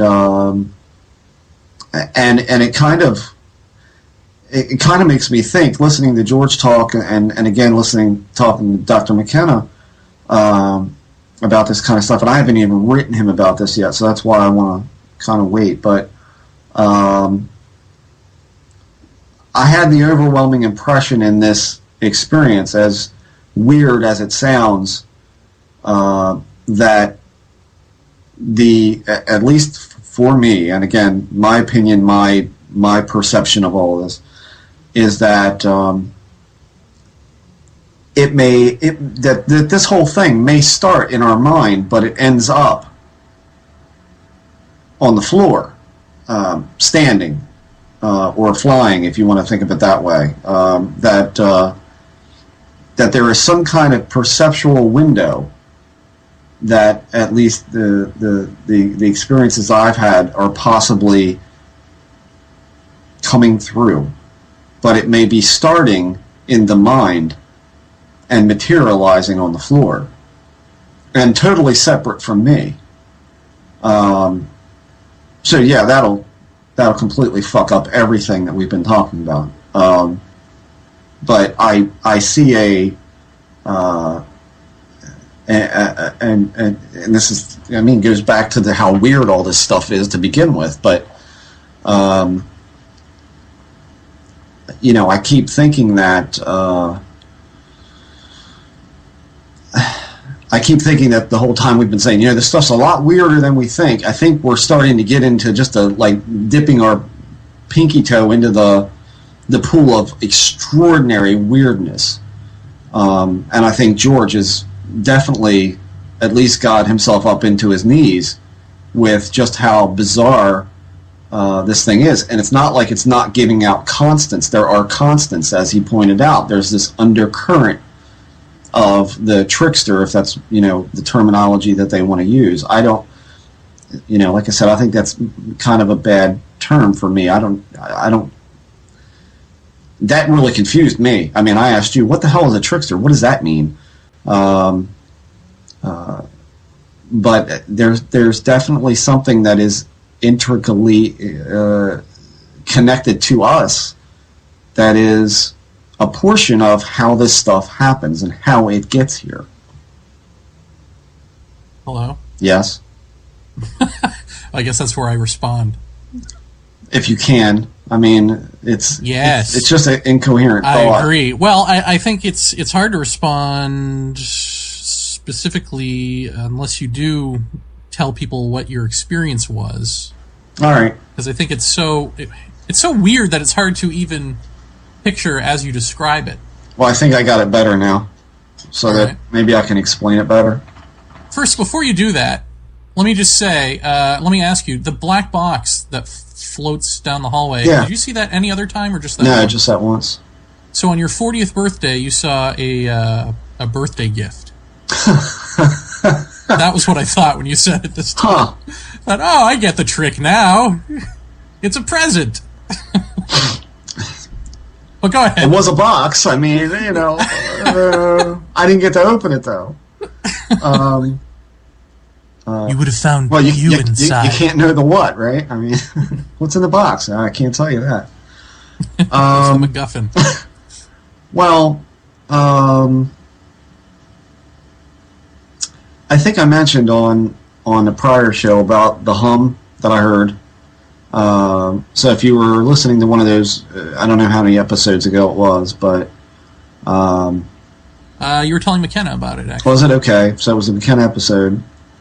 I heard this undulating hum, and it got very loud, and it seemed to be right above the house, and seemed to start from far away from on the other side of the house, and it gradually got louder and louder to where I could feel the percussion of the undulate on my pillow next to my ear. But it wasn't deafeningly loud. It was just the bass was so thick. And then saw someone standing towards the foot of the bed. Lower half of my legs didn't seem to want to work. I was most definitely awake. And that person, whatever it was, said something to the effect of, and I hesitated even to say this because I feel like I wasn't, I mean, almost like I was forcibly put to sleep or something like that. And I remember that my last coherent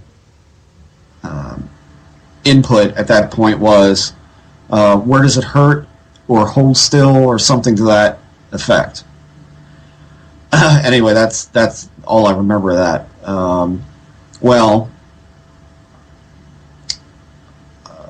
Some nights later, again, I'm a night owl, so I'm usually up until 2 or 3 in the morning. Jeremy will attest to that. And I went upstairs, got in bed, brushed my teeth, the whole bit, got in bed, and as I'm laying there, I heard the hum, but it seemed very far away. And I was so freaking absolutely dead tired. I don't know how else to put it. I really didn't give a shit, and I just shut my eyes and I must have went to sleep. And I started to dream at some point. What couldn't have been that long after I fell asleep, and I was dreaming. And the best way to describe this dream is that I was somewhere with my wife, and we were talking to someone in a very dark wooded type of cabin type thing, and it was in the woods, and there was a driveway that went out, and we were leaving.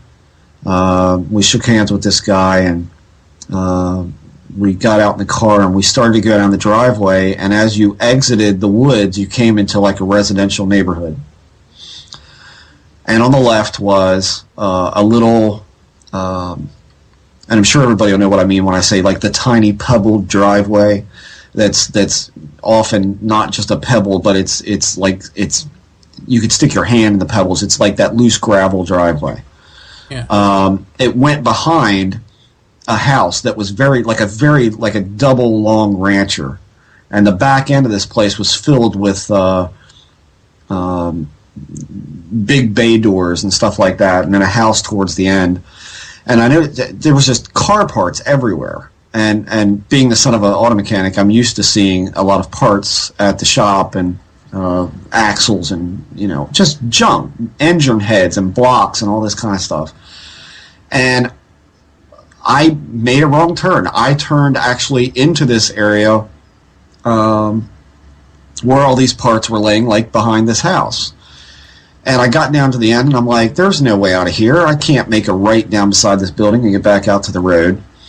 So I turned around to start backing up, and I'm trying not to hit all of these parts as I'm backing out in this loose gravel, and the car's kind of having a hard time getting out. And as I get back to the edge of the gate that I had come through, there was an old man standing with a gun, and there was a larger, younger man standing with him. And right away my thought is, oh shit, now what, And I got out, and he began to chastise me and accusing me of breaking down back in behind his house and stealing his auto parts. And I remember vividly him pointing to an engine block laying on the ground. He said, "You took something off of this," and it was a Subaru.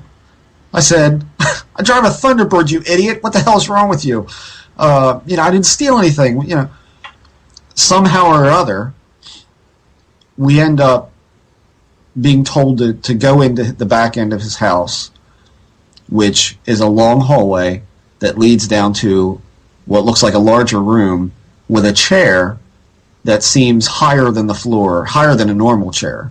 And he's sitting on this chair, and the bigger guy is behind us, and he ends up walking back into another room. I don't remember what was said. All I know is that 1 minute my wife was beside me, and we're saying to this man, "Look, we wanted to buy this house. You didn't want to sell it to us because your wife died here." Now, interestingly enough, that probably relates to the house we just bought. The man that we bought the house from, his wife passed away, and he wanted to sell the house, and we bought it. He never gave us any trouble about buying the house. That must have been something else. But and at that point, this man kind of began to sob a little bit as I'm giving him what for. And I look at my wife to say, well, we need to just leave because he's clearly upset. And this is how the whole, I don't know how this went from me being accosted by driving in his driveway to talking to him about his wife and wanting to buy this. I don't know where that all came from. But as most dreams go, they turn ass over hindquarters most of the time anyway. So I look at my wife, and all of a sudden she's not there anymore. It's a man. Blonde hair, as I remember. I couldn't remember any of the features per se, but I said something. It startled me because I looked over and I see this person there, because literally the whole time I've been standing there, you can just feel my wife is beside me, and then to turn and it's not her, and thinking, I said, "Where's my wife?" And this man just kind of looked at me, and he said, just take it easy. I'm here to help. Relax. I'm here to help. I said, okay. And I think I, again, asked, where's my wife? She's fine. He walks over to the man and says something to him, and the man collapses into this guy's arms. He starts hugging him.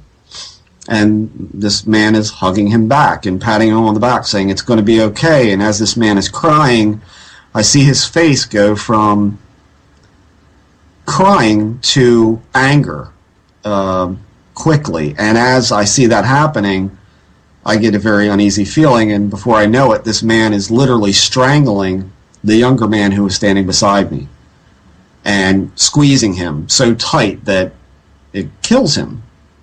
The man lets loose of his grip, and the man slumps down in front of him, and now this man doesn't have blonde hair anymore. He's got a smooth skin, he's bald, a slit for a mouth, not big almond black eyes, but he has smaller eyes, but still bigger than ours, but they're wrinkly around them, and they're gray around his eyes, very gray. And it's very obviously not human, and it's dead.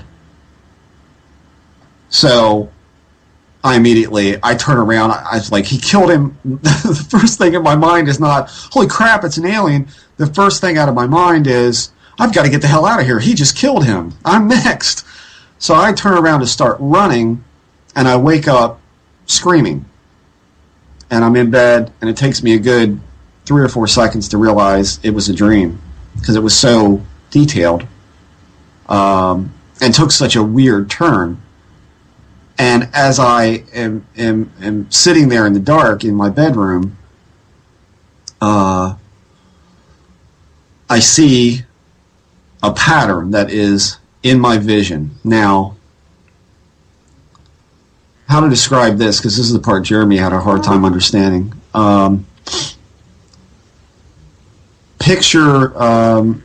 Picture clear acetate, and you're going to draw on it with a pen that has just a little bit of light to it, so the ink glows just a very slight bit, and then you're going to draw on it with that glowy pen and some black, and now put that around your scope of vision, so that it's kind of like this overlaid image. But this overlaid image is moving, and it is a fractal, spiral-looking fractal, and it's moving. It's moving in the direction that it's twisting, and every once in a while, I would get a flash coming towards me from this fractal point. The weird part about it is that if I shut my eyes, it got more intense. When I opened my eyes, it seemed to fade. Or not be as prevalent. If my eyes were shut in the blackness, of course, it's going to be more prevalent. But it's moving, and it's a central fractal, and then there are several little fractals all around it. Then they're moving and morphing and changing as this is all going on. This is in split seconds after I wake up. So I see this, and immediately I look over at my wife, and when I do, the fractal pattern doesn't follow me, as if it's not in my head, as if it's around me. But it's got to be in my head. But if it's in my head, why is it not following? When I turn to look in her direction, why is it not following that visionary pattern? In fact, when I turned, I saw the little ones growing like... I saw a thing on TV the other day that reminded me of it. It was like when they find an octopus in a hole and the octopus tentacles come out. That's kind of what it reminded me of, like this blooming effect to it. And as I turn back around towards the doorway, I see the main fractal, which again is turning and pulsing every so often, not in any sort of regular way. So you've got that visual. You've got looking into the hallway, sort of some light coming up from the stairwell, and then you can see a portion of the wall of the stairwell through my doorway. Now here's where it's weird, is that as I'm sitting there watching this fractal pattern move and wondering when it's going to go away, something starts to emerge, not from the center of it, but just off-center to its right. I see this mass kind of moving, not in the way that the fractal's moving, not this slow churning movement, but rather this jerky, unfluid-like movement. And I'm not moving my eyes from where I'm looking because I start to see that there is a bulbous blob emerging out of one of the tendrils of this fractal, and I see what is very clearly eyes, close together, but they're not, again, go back to your visual of Whitley Strieber's Communion book with the pointy-edged eyes, pointy at the ends. This was like goggles. This was rounded where it should be pointed. So more or less ovals, slanted ovals, but not quite even as slanted as it appears on that book. I could see this. It's in the fractal, and I'm like, well, immediately my head is going, just shut up and watch. And I watched, and as I watched, this thing got, I would say, as far out as a neck, a head, and maybe part of a shoulder, and then it would zip back into the fractal pattern, and then you would see it emerge again and zip back. So it was kind of like it was like replaying, like a stuck videotape. And the more times that it happened, the more solid it seemed to become, until such a point that it began making a shadow on the wall. And then I realized that this thing, while it may be in my vision and in my brain that's making this pattern, there is something forming exactly under it on the wall across the room that is meshing perfectly with it. It's like an overlay that beyond it is a solid object that is following it to the letter.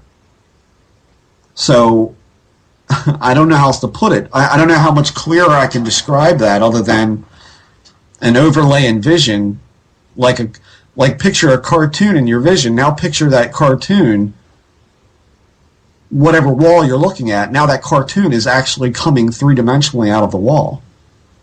I mean, that's the only way to accurately describe it. And at a certain point, a hand hit the wall. I heard it. I heard it hit the wall. And then it went back in again. I mean, keep in mind, I've got an overlay of this fractal pattern with this thing coming out of it, and it's actually coming up on the wall beyond it. And it's real. It's there. It's causing a freaking shadow on the wall. But it's not all there. I had thought, is this coming out of the wall? You know, that kind of thing. But I don't think it was. I think it was in the air. It was half there and half not.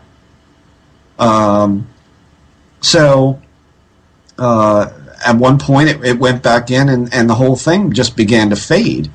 But the fractal pattern, the overlay in my vision, faded first. And then the object making a shadow on the wall faded. So they were like two different rates of dissolution of those images that I saw. So that's why I made the comment, starts in your mind, ends up on the floor. The thought in my head is that, was I dreaming, and somehow this thing manifested beside me on the floor and interacted in my dream, and then when it was trying to leave, it got caught, or I had told Jeremy it had the appearance of, I wasn't particularly, I was a little bit afraid when it made the noise on the wall. I kind of backed up in bed a little bit and put my other hand down, but I didn't feel like there was anything in that form. Like that form was just like a shell that was left over. Like it was already gone. Whatever was in there was already gone. This was just some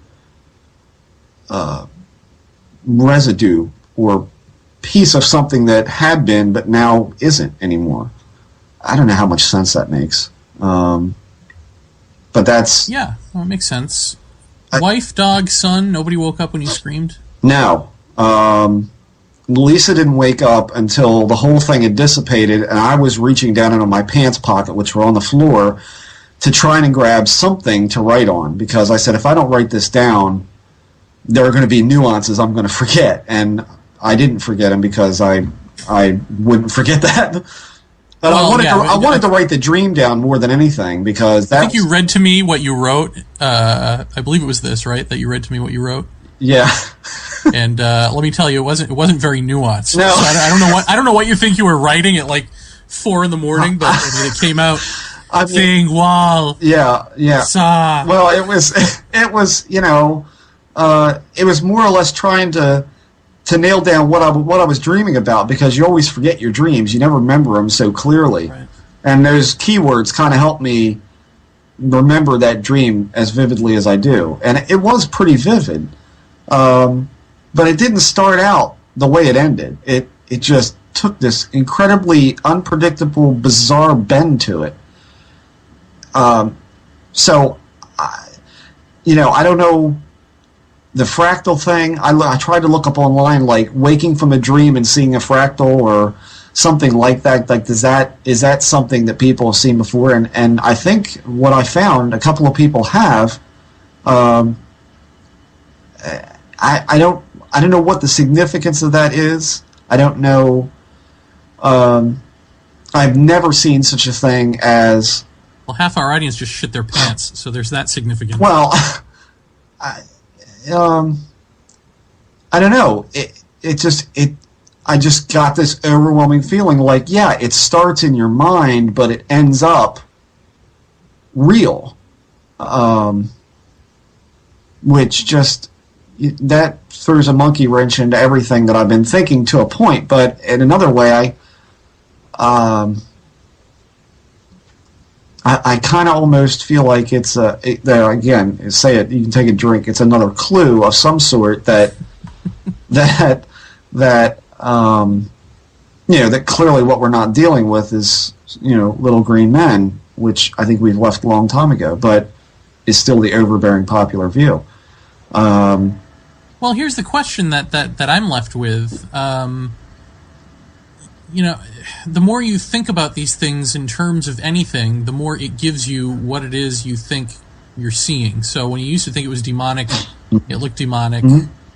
And now that, you've been toying with the idea of this, interweaving of us and them, and they're, you give as much as you get. Well, now you're seeing that in action. And I wonder if you're actually seeing more of what is true about the nature of this phenomenon, or if they're just giving you more of what you're expecting to see. Exactly. That's exactly it. And yeah, I don't know. Although, how elaborate would that be? Jesus Christ! For theater, and I don't. Normally any other time in my life, most people know by now that I'm absolutely petrified by the thought of, something that looks like that walking around in my house or, getting near me. And I was reasonably scared when I heard the noise, because the shadow, okay, I see the shadow. Wait a minute, there's something behind.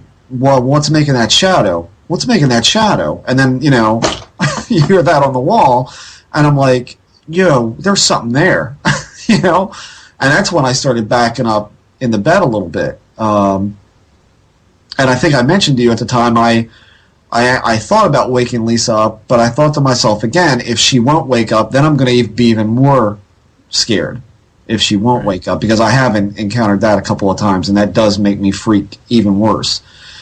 So I don't know. I mean, it was definitely a bizarre visual. But the fractal thing, I mean, again, I can't. It's not going to be possible to really. I'm going to try to do something in Photoshop with it, like you suggested, because I think I could do that. I can't describe accurately how the overlay worked with what was actually there. Well, it's the word fractal that gets me. I can't picture what you mean by fractal. Just that the image was in fractions, that it was sectioned off somehow. Now, picture a spiral, like a black and white spiral. Right. Now, on the black, starting all the way down in the center, make a thing that looks like a tree, and then continue repeating that all the way up each side of that black section of the spiral. It looked like that. It looked like trees, like this. I mean, I've got somewhere around here. I used to have a program that made fractals that you could explore a fractal with. So it was like in shards, kind of thing. More like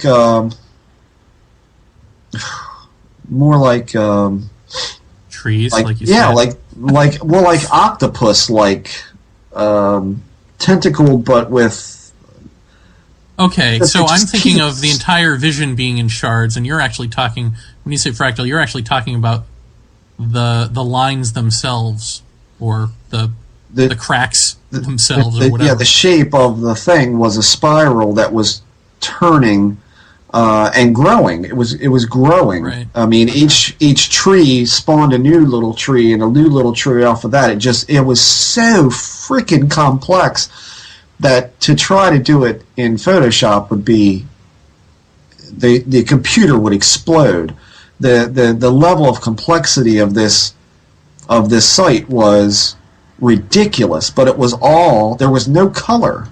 It was all lighter patches and dark lines, darker than the dark in the room, if that makes any friggin' sense at all. But what do you attribute your feelings about the being? You said the being, it looked like it was in fast forward and reverse, and that it wasn't really there. It was the remnants of something that maybe had been there. When you think about stuff like that, where do your feelings about it come from? Do you know? No, I just... it's just like an association that you make on the fly? Or do you think that you are informed in some way of what you're seeing? I don't know. I mean, that was almost one of the first things that came to mind when I saw how it was moving, is like, it's not really there. There's something there. There's something there that's material. Is that someone there? But is that someone there? You know, I don't think I like this. Are we the only ones who get those jokes? Those references? Send your emails to paratopiapodcast@gmail.com.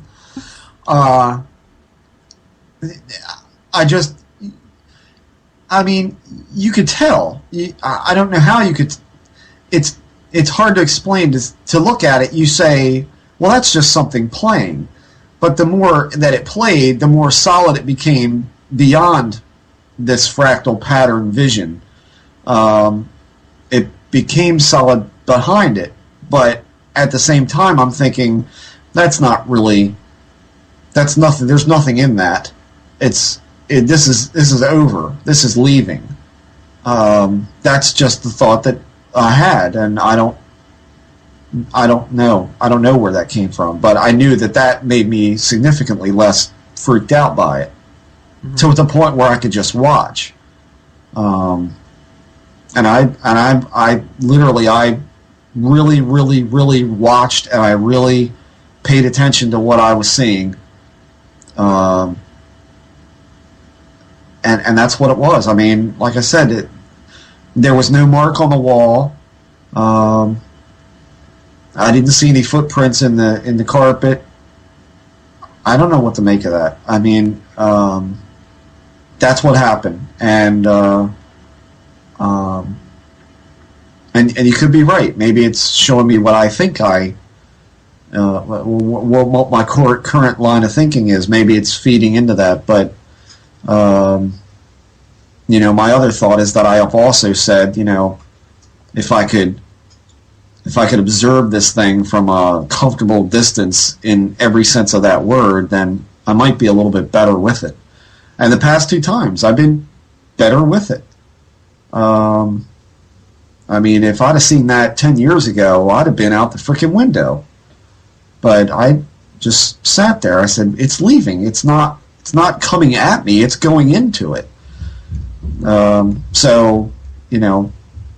That's probably why it didn't bother me as much. And plus there was that internal component that I had the distinct feeling that there was something that was in my vision that was something in my mind making me see that. Did you have any feelings about the being? Whether it was alive, what its intentions were, hostile, not hostile? I don't know. See, that's the part that really bugs me about the whole damn thing is the dream that I was having. I was kind of in a pickle.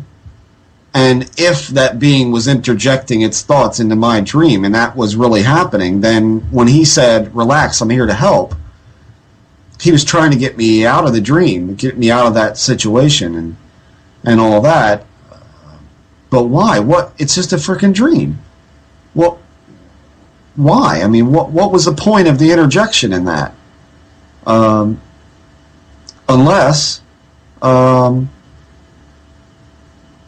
you talk about, again, what comes up in Strassman's book, where he talks about that these entities people see in a psychedelic experience feed on, or seem to feed on, emotion and feed on fear. And so was it trying desperately in my dream to make the situation worse, to scare me to such a point that I would wake up?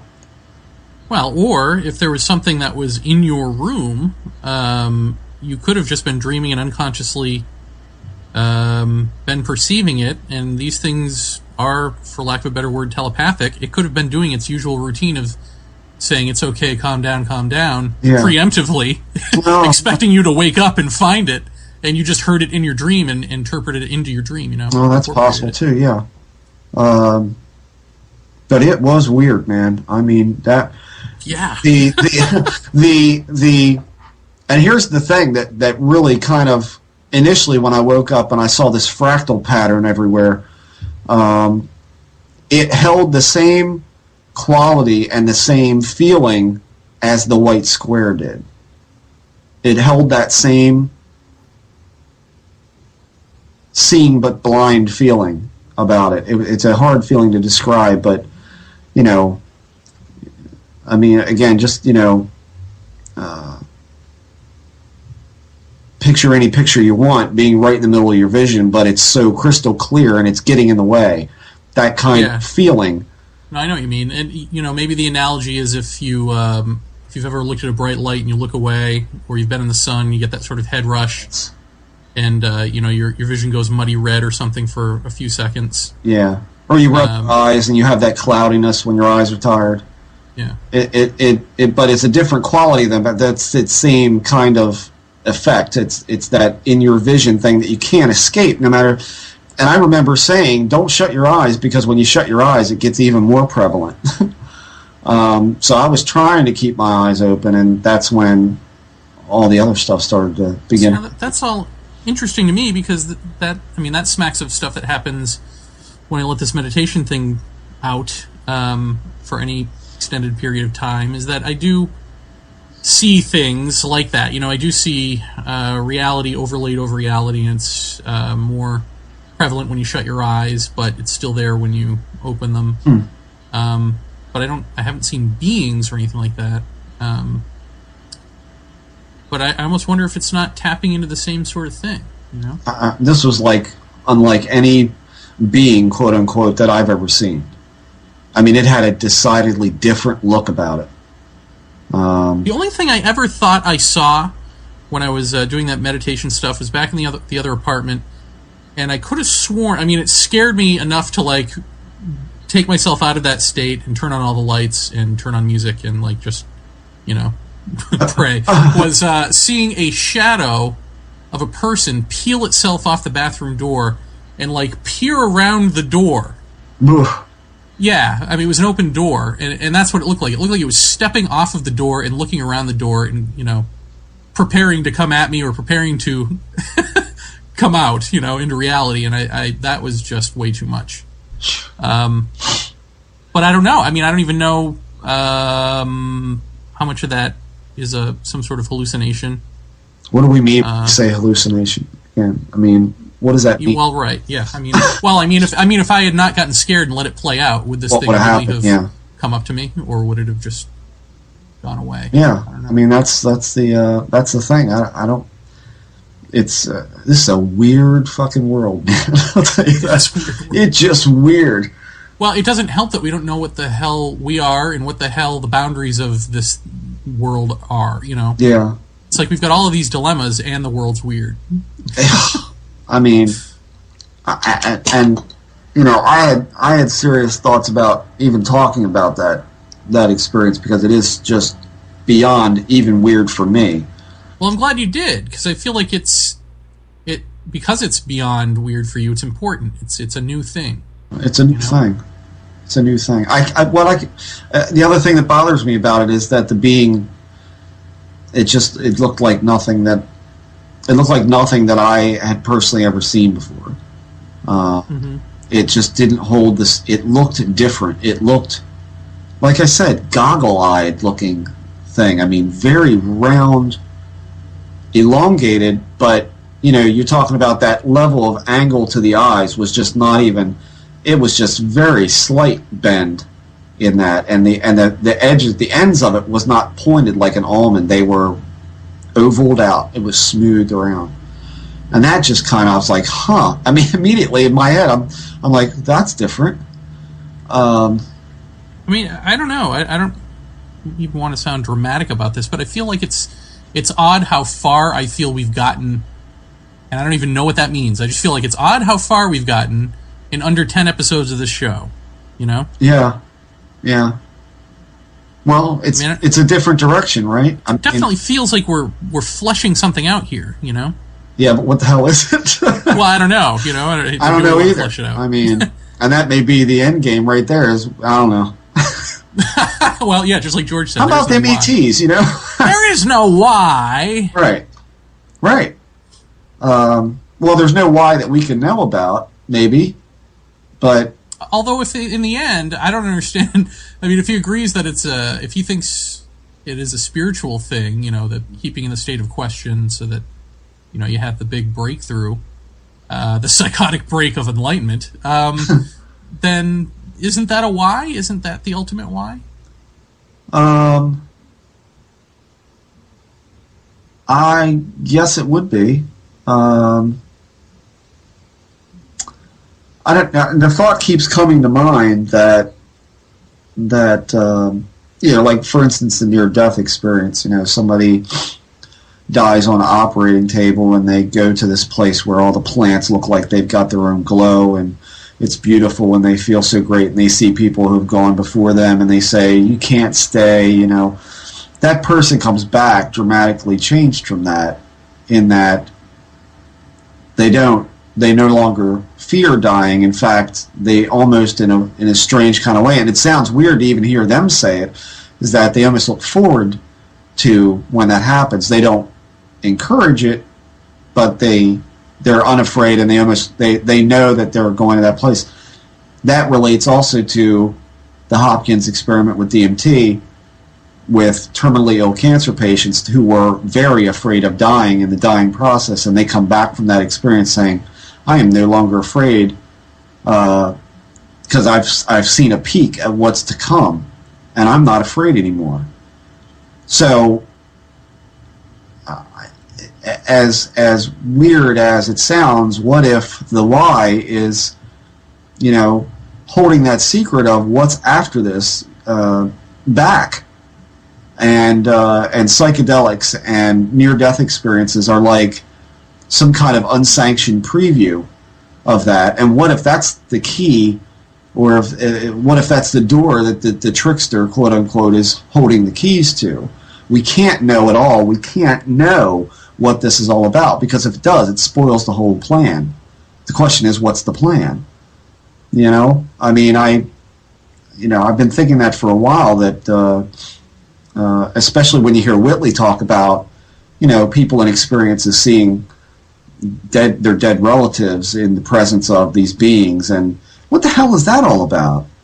I've tossed around before that is some effort by these beings to make you more comfortable. But why are they always dead people? That's not an adequate enough answer for me that it's just it's something to make you more comfortable.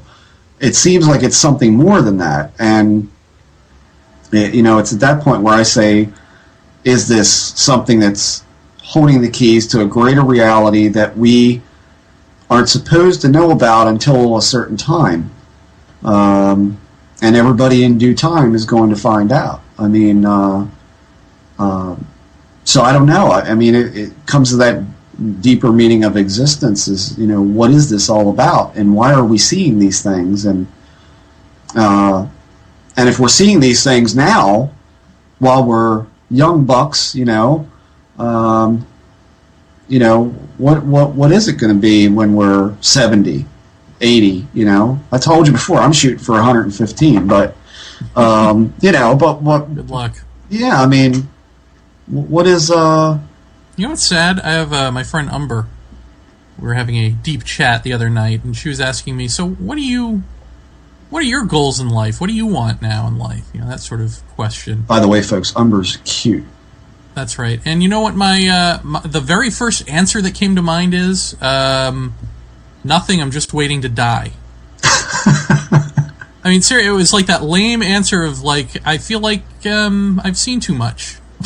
There's no point in me being here like this anymore, having had that giant experience. So I don't know, ultimately, So when you talk about wanting to be 115 or, what is it going to be like when we're 70 or whatever, I don't know. I think maybe I peaked. Maybe you'll get to see some cool stuff, and I got shit because I peaked. No. I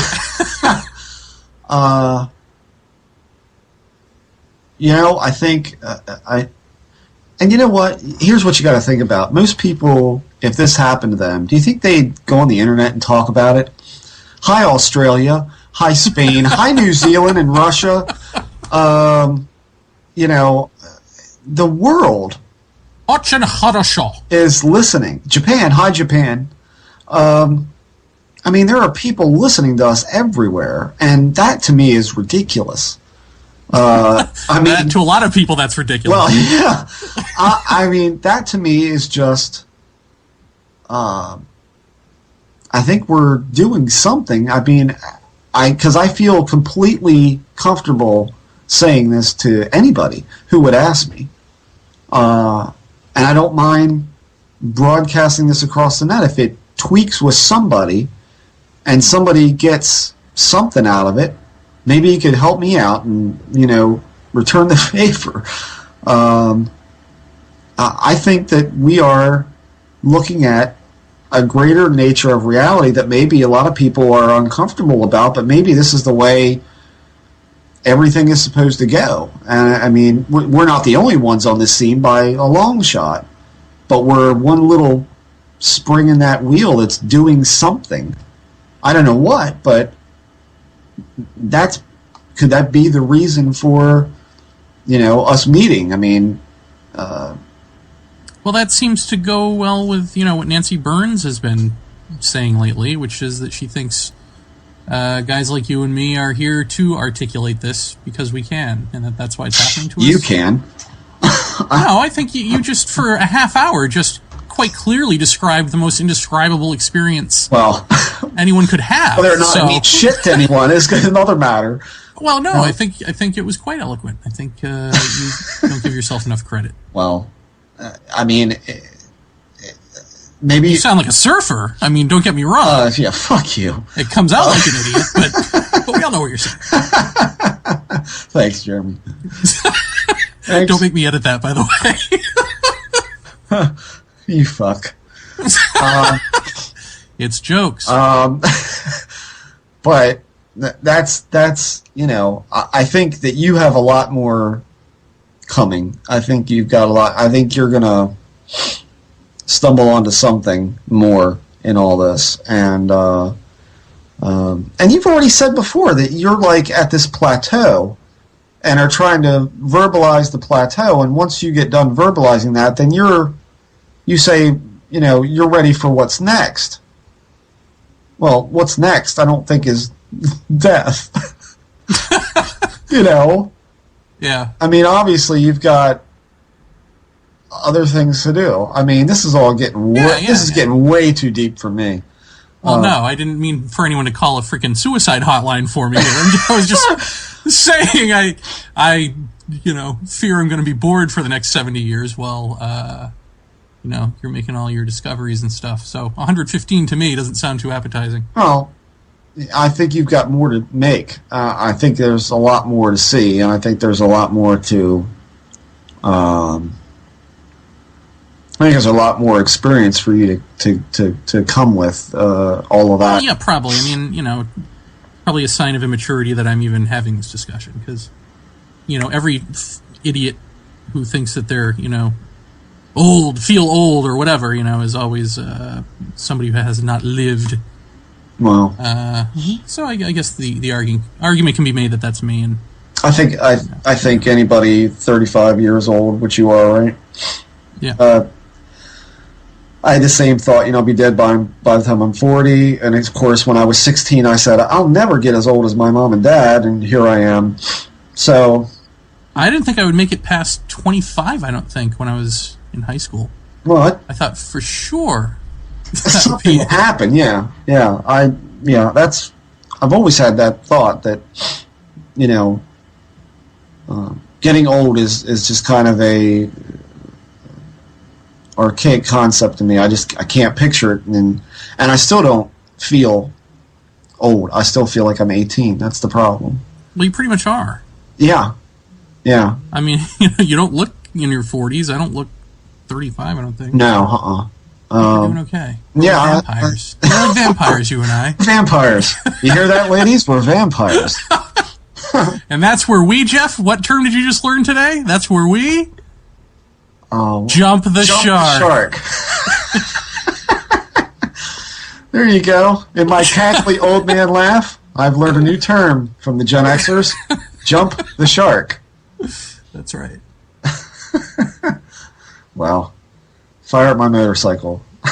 I got plenty more sharks to jump. So, man alive. Well, if only he had jumped it on a motorcycle, that would have been awesome. Well, nonetheless, I think this show is over. Yeah. So arguably, it was over an hour ago, but we keep on keeping on. Well, before we go, I want to say one thing. Yes. Go on. Since we have moved our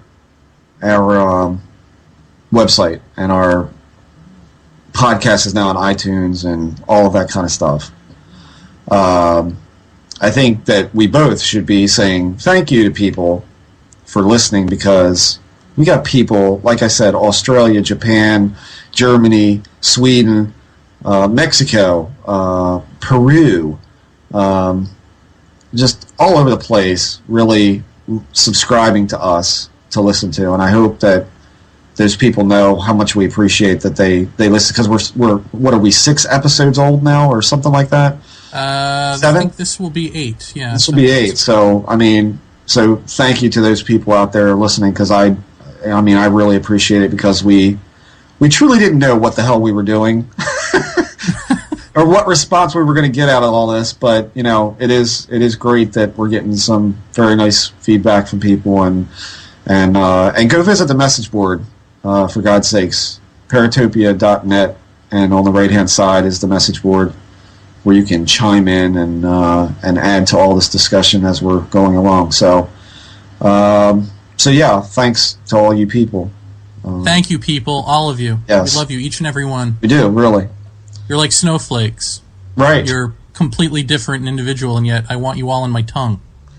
No? Nothing. Okay. Guess I'll edit that part out. That's where we end it.